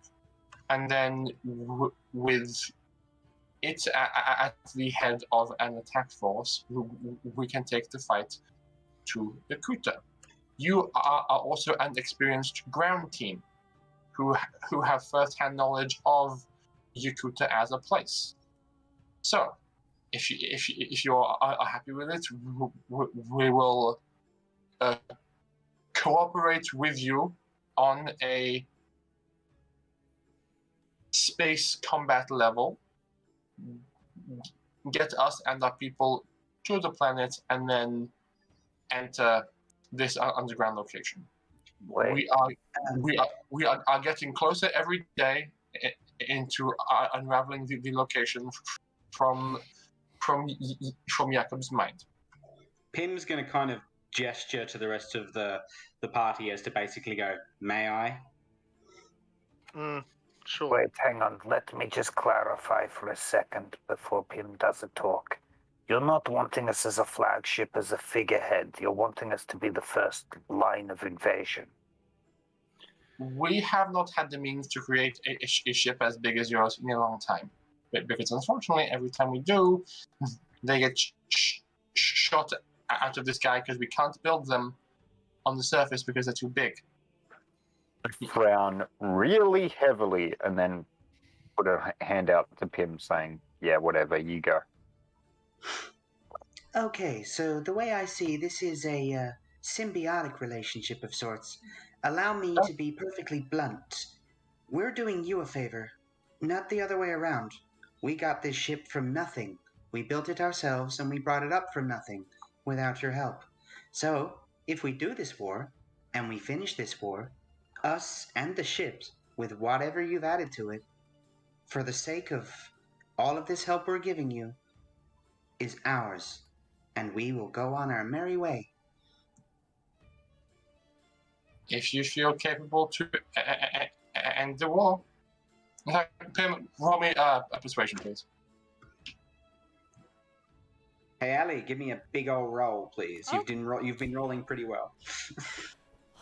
And you jinxed it. No, Rory, you jinxed it. And No, I jinxed it. I'm gonna roll No, double I'm sixes, y'all. jinxed. Come on, audience, give me the good luck. Good luck juice here. Quick, put a reroll in. That's 1 6, so we're off to a good start. 6 and a 5. Wrecked. We Wow. only listen But to it's good still juju 10. here. 10. Okay. High Speaker Svetlana leans in and looks you in the eye. Says, you want us to fully outfit your ship as a flagship, and then as soon as the war is over, you wish to abscond with all of the upgrades we have given it? A small price to pay to finish a war, don't you think? Yes. is Yes, it is. Done. Cool. Well, I suppose that's settled. Let's go start a war. Wait, no. Let us go finish the war. We're already in the war. Oh yeah. What are your intentions? How do you intend to end this war? We are going to sue for peace.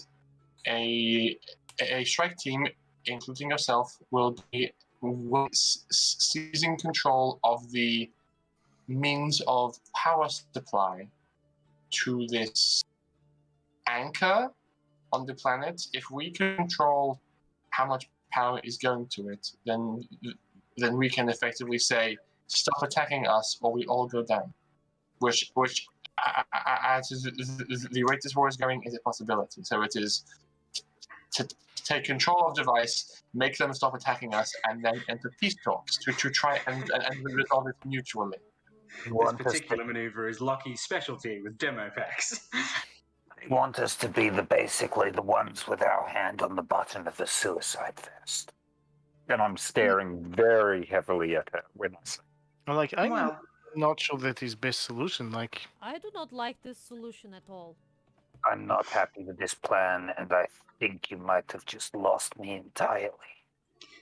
Pim's actually going to walk over to the holo projector and point out personal clauses within the form that they submitted. They said that we would have authority within the military.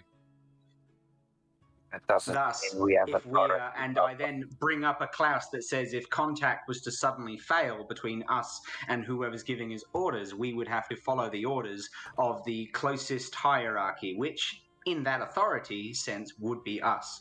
And I kind of just tap it. My take on this is that I have a better idea. You take us on as subcontractors, you give us the same fittings that you would give us anyway. We do this ourselves in our way that doesn't involve a full-scale invasion of a planet that is inevitably going to end in a firefight, It's and true. us with an equivalent of a fucking suicide vest strapped to us.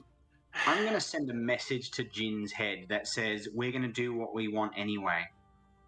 The contract specifies that we have to follow orders, Jin. but I don't intend for anyone to receive those And- orders. I respond back and say, I agree, but I would rather be truthful about the situation. Jin, we're going up against the entire Yakootah military. I'm What aware. the hell do you think 6 people are going to do about it? We took out an entire strike fleet with effectively one ship. I don't really care. I'm all up for suicide missions, but I don't want someone else strapping me into the vest. Look, can I just... All of this is stupid. Okay, yes, I think you should definitely reach out. Tell them you know what's going on. Make a deal. Give them back fucking Yakootah if you really want to. To make a deal that they stop, they retreat all their forces from Harbona. And instead, why don't you guys make an alliance? Be mature and think of the best for everyone involved. It's not just about the people of Harbona. It is also the people of Yakootah. You can't just be bigger and badder than they are. How does that make us better than them? If it goes south and the Yakootah refuses to fold, you want to Then- commit genocide on the planet, don't you? And I'm staring Svetlana directly. I We already want to had end. that chance. We want to end this war, and we are confident that they will acquiesce to our terms. They won't take it. They will just go, okay, hit the button. We don't care. You do Yeah, not.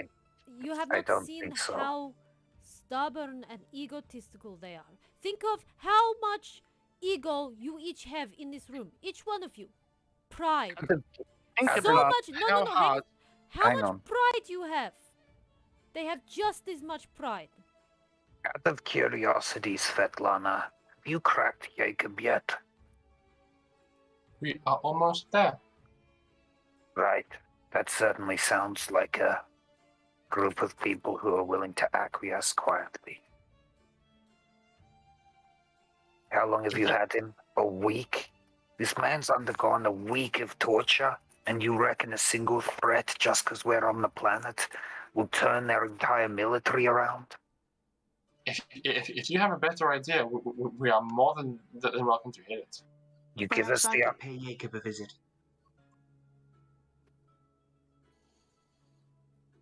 For what? Perhaps I could pay Jacob a visit. I'm going to turn to Catalina, and this is addressed directly to you. Mhm. I'm going to say, Catalina, look, I understand your need to help and do the right thing, and I'm with you on that. But I'm not leading the strike fleet of a fucking war force. Nor am I putting myself into a suicide vest for these people. and I put my hand across them. Nor am I planning on fucking taking the entire planet hostage. Don't worry, This Jin. goes... Neither do I. And she looks dead at Svetlana at that. I can't take this off of Svetlana. I don't know about the others. They have their own choice. And I'm only a vote in the crew, so you better do a great job convincing the other 5.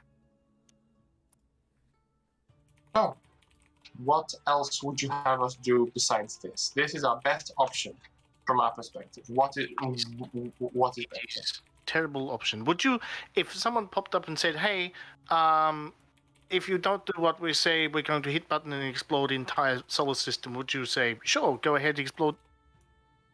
They're not. If they call your bluff and then you don't follow through, nothing happens, nothing changes. So, No, I don't think it's a bluff looking at you. Can I make a check on Svetlana? Just Yeah. a will check. Are Can they I also- intending on just setting off the system? Can I also do a check? Because I don't believe... I think that's a charisma perception check, isn't it? Indeed, I yes. want to know if she's telling the whole truth about their plan. Yeah, can you do me a charisma perception? Oops. Yeah. So, Shit, I just realized my perception is 0, my persuade is 2. I've been using my perception skill the entire time. Oof, I rolled Oh, a 4 for no. you, man. Oof. I'm so sorry. Oof, I've actually got really good persuade. Okay. But I wanted to do an inside as well, just purely Yeah, because. that's charisma perception. Okay. Then you roll as well. Yeah, can you... What's your roll, Ellie? 8 plus charisma, 9 plus perception is a 0. So 9. Yeah. Can you roll mine? I did. She I did. rolled 2 2s, unfortunately. I'm sorry. Okay, so I see nothing. But Jin, I'm not certain. you're not as accustomed with reading human facial expressions Yeah. as you would like to be, so you're a bit. I'm gonna push it a bit and Catalina say, knows her people too. if I will say, Jin, just to answer the intended insight of Alice, you are getting a difficult time reading her. Yeah, I rolled as well. You honestly do not know. I'm They could be intending to bluff. They could be. I'll ask her. Yeah, I'll ask her directly and just say, And if they don't go through with your idea, what are you intending to do? Is it a bluff, or are you going to follow through? Pim's going to take a moment to actually go lean on Lockie and Charles and go, I believe we're done. We should probably get out of here. Think you can help with that?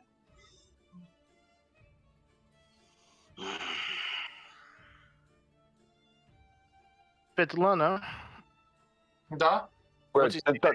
does she respond to the question first, or at all? She hears the question and is just stoic. Okay. Yeah. You've been saying a lot of things at her, and she's just like, she's trying to maintain her composure and chooses not to answer that question. Yeah. as a citizen of Harbona, what is the backup plan? Do we go in and distract them and then give them this ultimatum, and then while we're doing this, you guys are evacuating the solar system? Like, what is the backup plan? We have to remember that there is another planet too that is affected by all of this. It's not just us in Yakootah. Our backup plan for Harbona, at the very least, is get deeper underground. We don't have enough ships that can carry enough people to even attempt to evacuate. That will not save us. If this alien ship pops out into real space, it will destroy everything. At this, you can see that Jin's breathing is becoming heavier and heavier until it's just slowly creeping into his null. Pim's actually going to turn around and exit at this point. I cannot abide this conversation any further. I apologize for taking charge to the others, but I had some concerns I wanted answered. I'm going to go play a game of chess with Pim. Lucky's going to step forward and just say, "You're that desperate, aren't you?"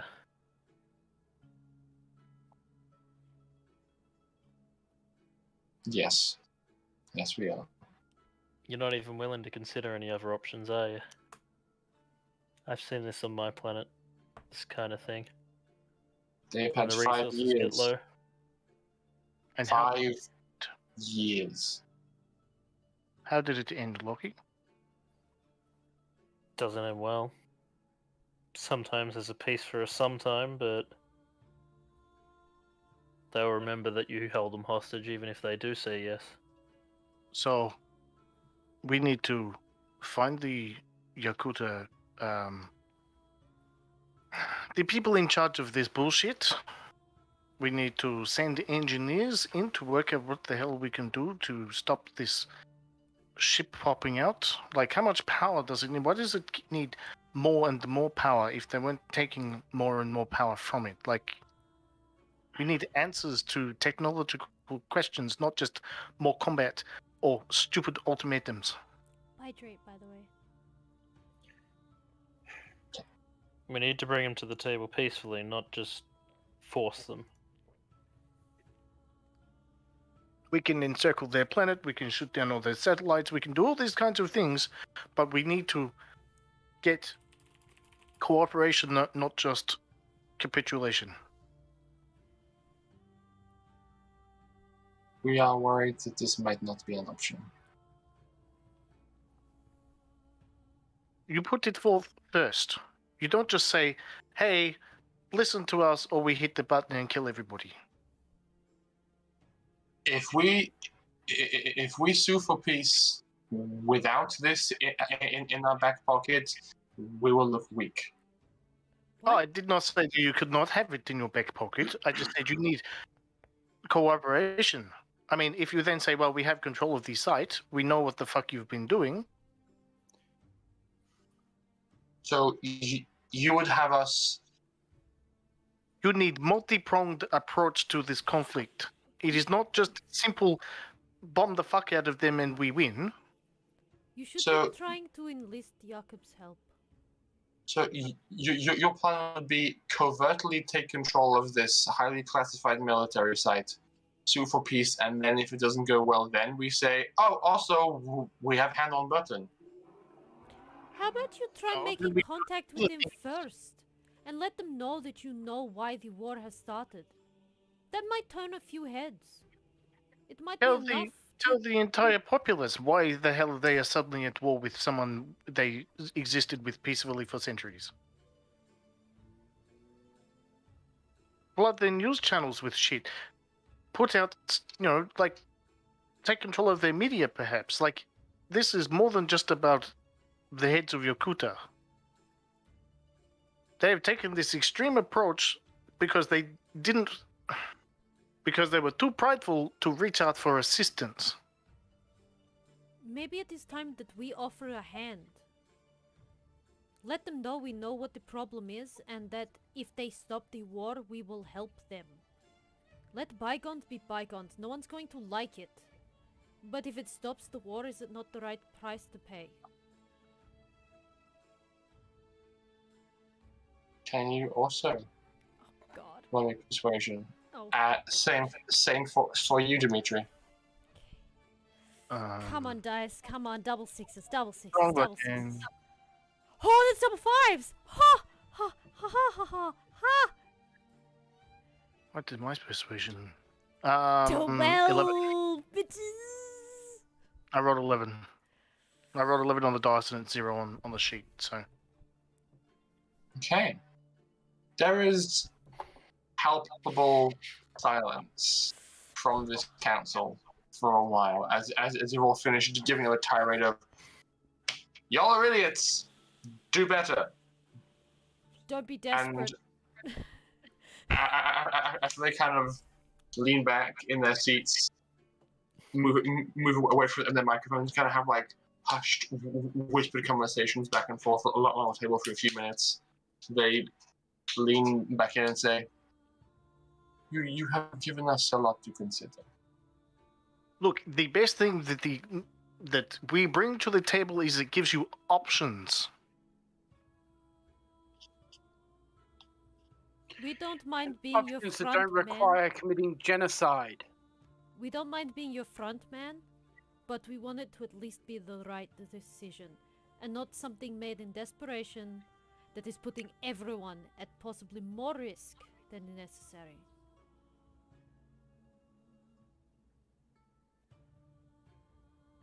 This council is adjourned. We will be deliberating into the night and will reform at 9 a.m. tomorrow morning. Then we will give you our decision. Don't just talk amongst yourselves. Get the military commanders involved. Get your cybersecurity people involved. Maybe they can help. Give you some suggestions for hacking into their social media and stuff. Also, I Too would many cooks recommend spoil the broth. I would recommend talking to your secret ops and the monks with the psychic abilities. They have been preoccupied interrogating Jacob. Sure, Well, but leave they Jacob need a alone. Like, representative. he is like a brick wall.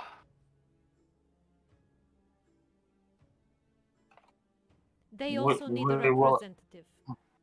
We will be speaking to a variety of different people.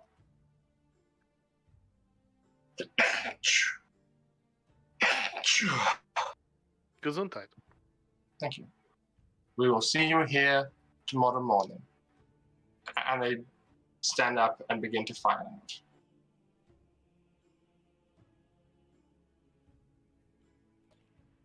Well, that was a great meeting.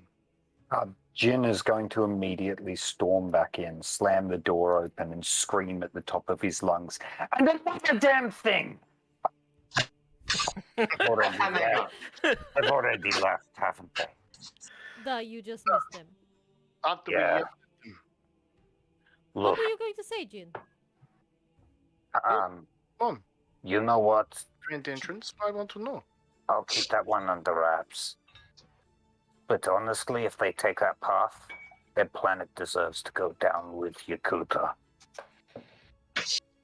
Hopefully, we have knocked some sense into them with our latest little speech.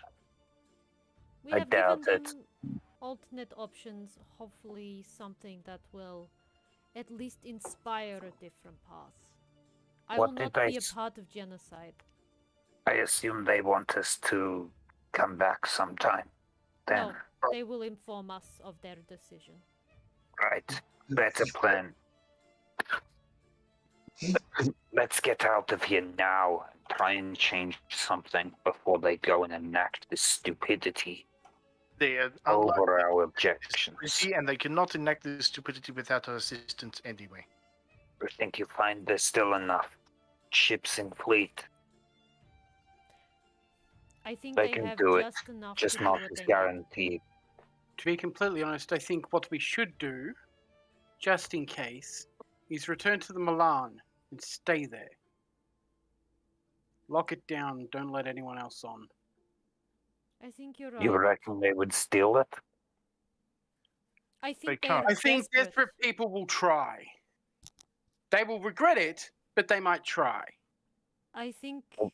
the doctor Sure, might be let's- right. Better to be safe than sorry. These people are desperate. Well, I suggest we get off planet sooner rather than later. Duh. I need to have one last conversation with my family, though. Go for it. I'm still holding the foot open with my door, and I'm halfway through the door still talking. Tim, sorry about that. I just got overheated. And you can see there's just like chess pieces scattered all over the steps, and the board is cracked. What are you going to chessboard? Pim's actually showing something he normally wouldn't show, or she normally wouldn't show. She's showing that she is quite irritated and quite angry. No, She is fuming. You're right. We wouldn't have a chessboard. Instead, there is a holographic projection of a flipped over chessboard. Mm-hmm. It's not about the chessboard. She's particularly pissed. I'm sorry I sort of took command there. Originally, I was doing it just because I wanted to rub it in some stuck-up people's faces. This has nothing to do with you in that case, Jin, and everything to do with Catalina and Dimitri's decision. Wait, We have not made any decisions. Exactly. You want them to help make the decision. The last time we trusted someone, we nearly died. Pim turns around and heads down the steps. You know, I don't know what's happening with you guys and all this shit, but I'm kind of with Pim on this. I don't really care what the council comes Jim, back I to don't me know with where you it. came from, and I, at the moment, do not give a fuck. That's fair. He shrugs and follows after Pim.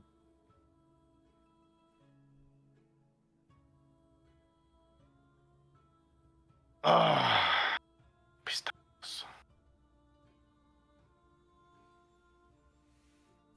I'm just going to try and talk Pim down and just go, no, see, they weren't doing that. They were just trying to be political. Give us a bit of time. Delay them from doing something stupid. I suggested we just take it into our own hands. I mean, yeah, that's what I want to. I like having things in my own hands, but like, sometimes you gotta play ball with people you really don't want to play ball with. I only ever play Jin's ball with picked up Lucky, all these, mostly. Human references and just drops them into conversation. Human references? What? Like playing ball. It's a baseball term. Yeah, but like, you've got to realize I've had access to all of the I know, ship's I know, logs, but and that's that's what I mean. effectively how I learnt English. So Maybe no idea of the context of any of this stuff, but he just uses them. yeah, exactly. Well, I mean, I've seen Lockie playing basketball on footage with Pim and all of that sort of stuff. Like, I've been studying footage to learn English, so I'm And going to talk. mannerisms. Yeah, I'm going to talk a lot like the crew in that regard, anyway. No, Moving on. No, don't do it. I'm just saying it. I find it humorous. Moving on. So, yeah. Pim's going to kind of take a moment, shake his head, kind of walk over to Lockie, and then just nudge into him. Pim seems to be very flat right now.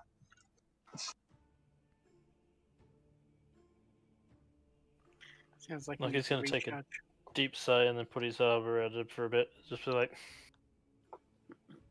so I guess I see you as a little sister now too, right?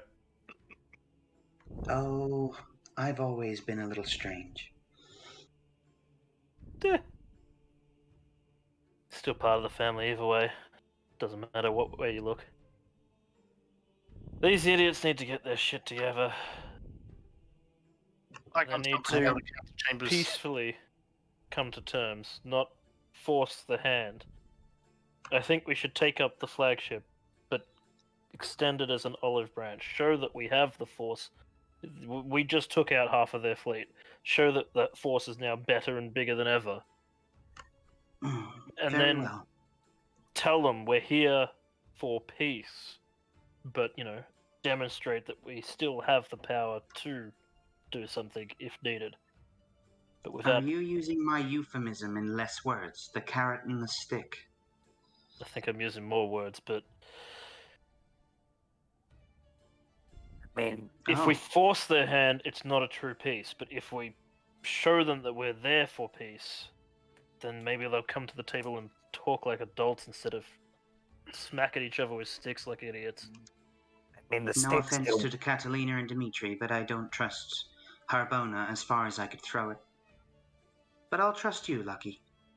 Not particularly either way, but hey, Pim, what is the carrot and the stick thing? I mean, they're both edible.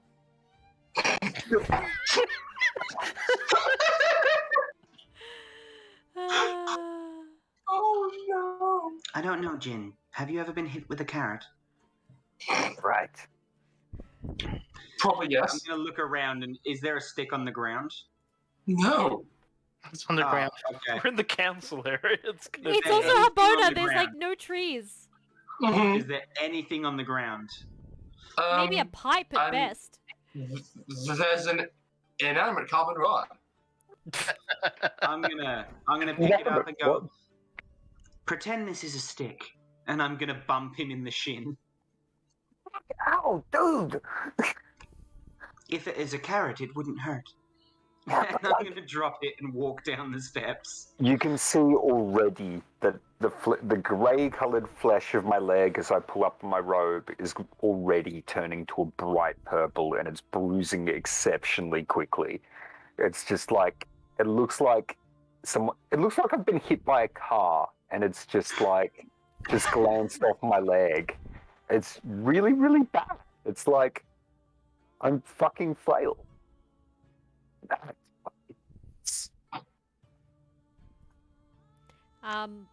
Catalina's gonna sort of lag behind a little bit and trail along behind everyone. That's alright, because Dimitri's stomping around in front of you, you know, with his arms in the air yelling pizdars.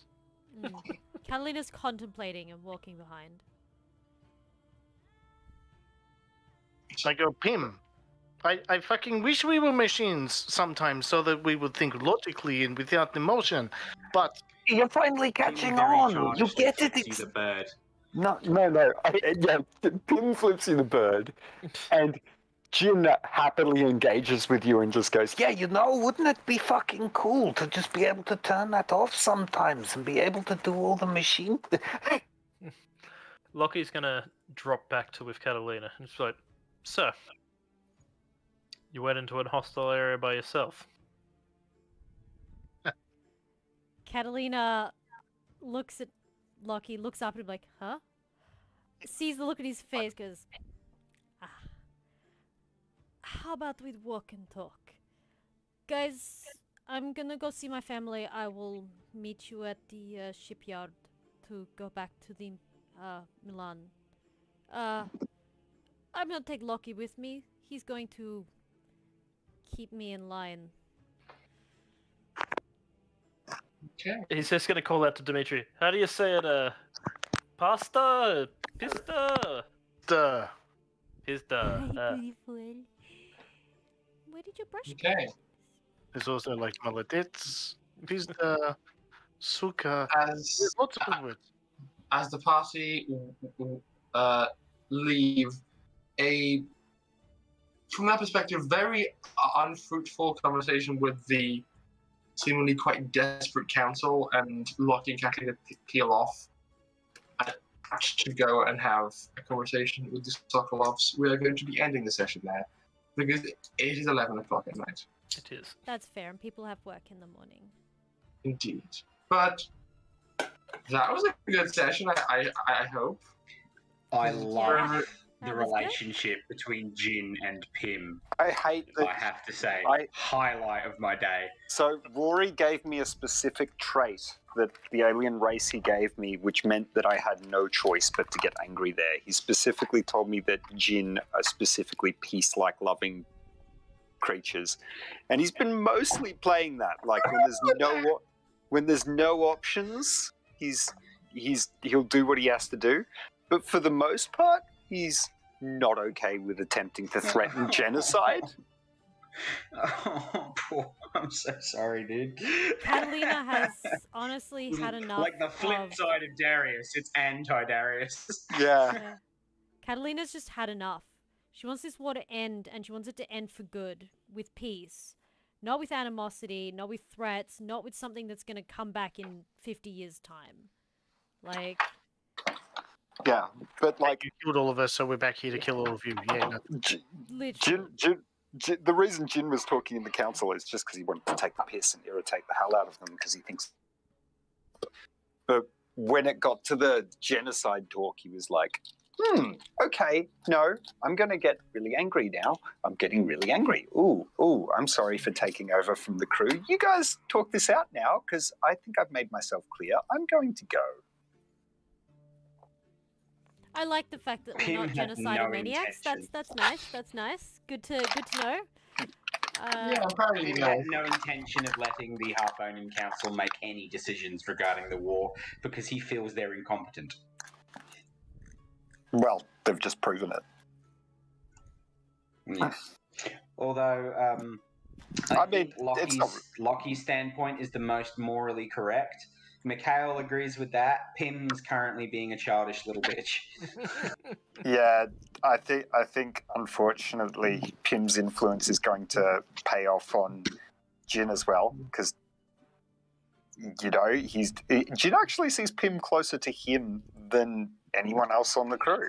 Yeah, and it is 'Cause vice he's- versa to a degree because he's like, you're the only other non-human he can talk to. I Yeah. like Kit's suggestion. Just overthrow the council. I was in the Harbonan government. Okay. I That mean, was the idea anyway. I mean, Well, Pim's. yeah, but I mean, think about it. Like, as far as Jin's concerned, part of their biological makeup is cyberware, and Pim is like 90% cyberware. That's all he really is. So yeah, he's basically closer genetically to Jin as far as he's concerned than a human. I'm glad that you've realised just how desperate the council are at this point. Because things are not going well. No. Yeah, Just in good general, good- no. Good notice there, Ash. Mm-hmm. They are You so guys are really desperate. desperate. I was like, oh, plot. Got closer. Where you're like, oh, you're just idiots, you're stupid. And Lockie's like, no, it's been 5 years. They just want this to end. And they're desperate See, for it to end. and Catalina literally being in the middle of this war for most of that time, is also on the same page as them.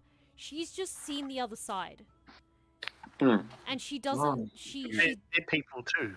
exactly. She's seen the innocence on the other side and how the other people are oppressed and how they are fooled into thinking that this is a justified war. That they are just as heavily deceived as we are oppressed. Like, it's just, it's not fair on any side. It's the military that's at fault, not the people of Yakootah, and the people of Yakootah don't deserve to suffer. I'm just happy for upgrades. Upgrade! I want upgrades, and I want to basically go, oh, look, it says that we're an authority figure in the military, which means that if our communications are cut, we have to go to the highest authority.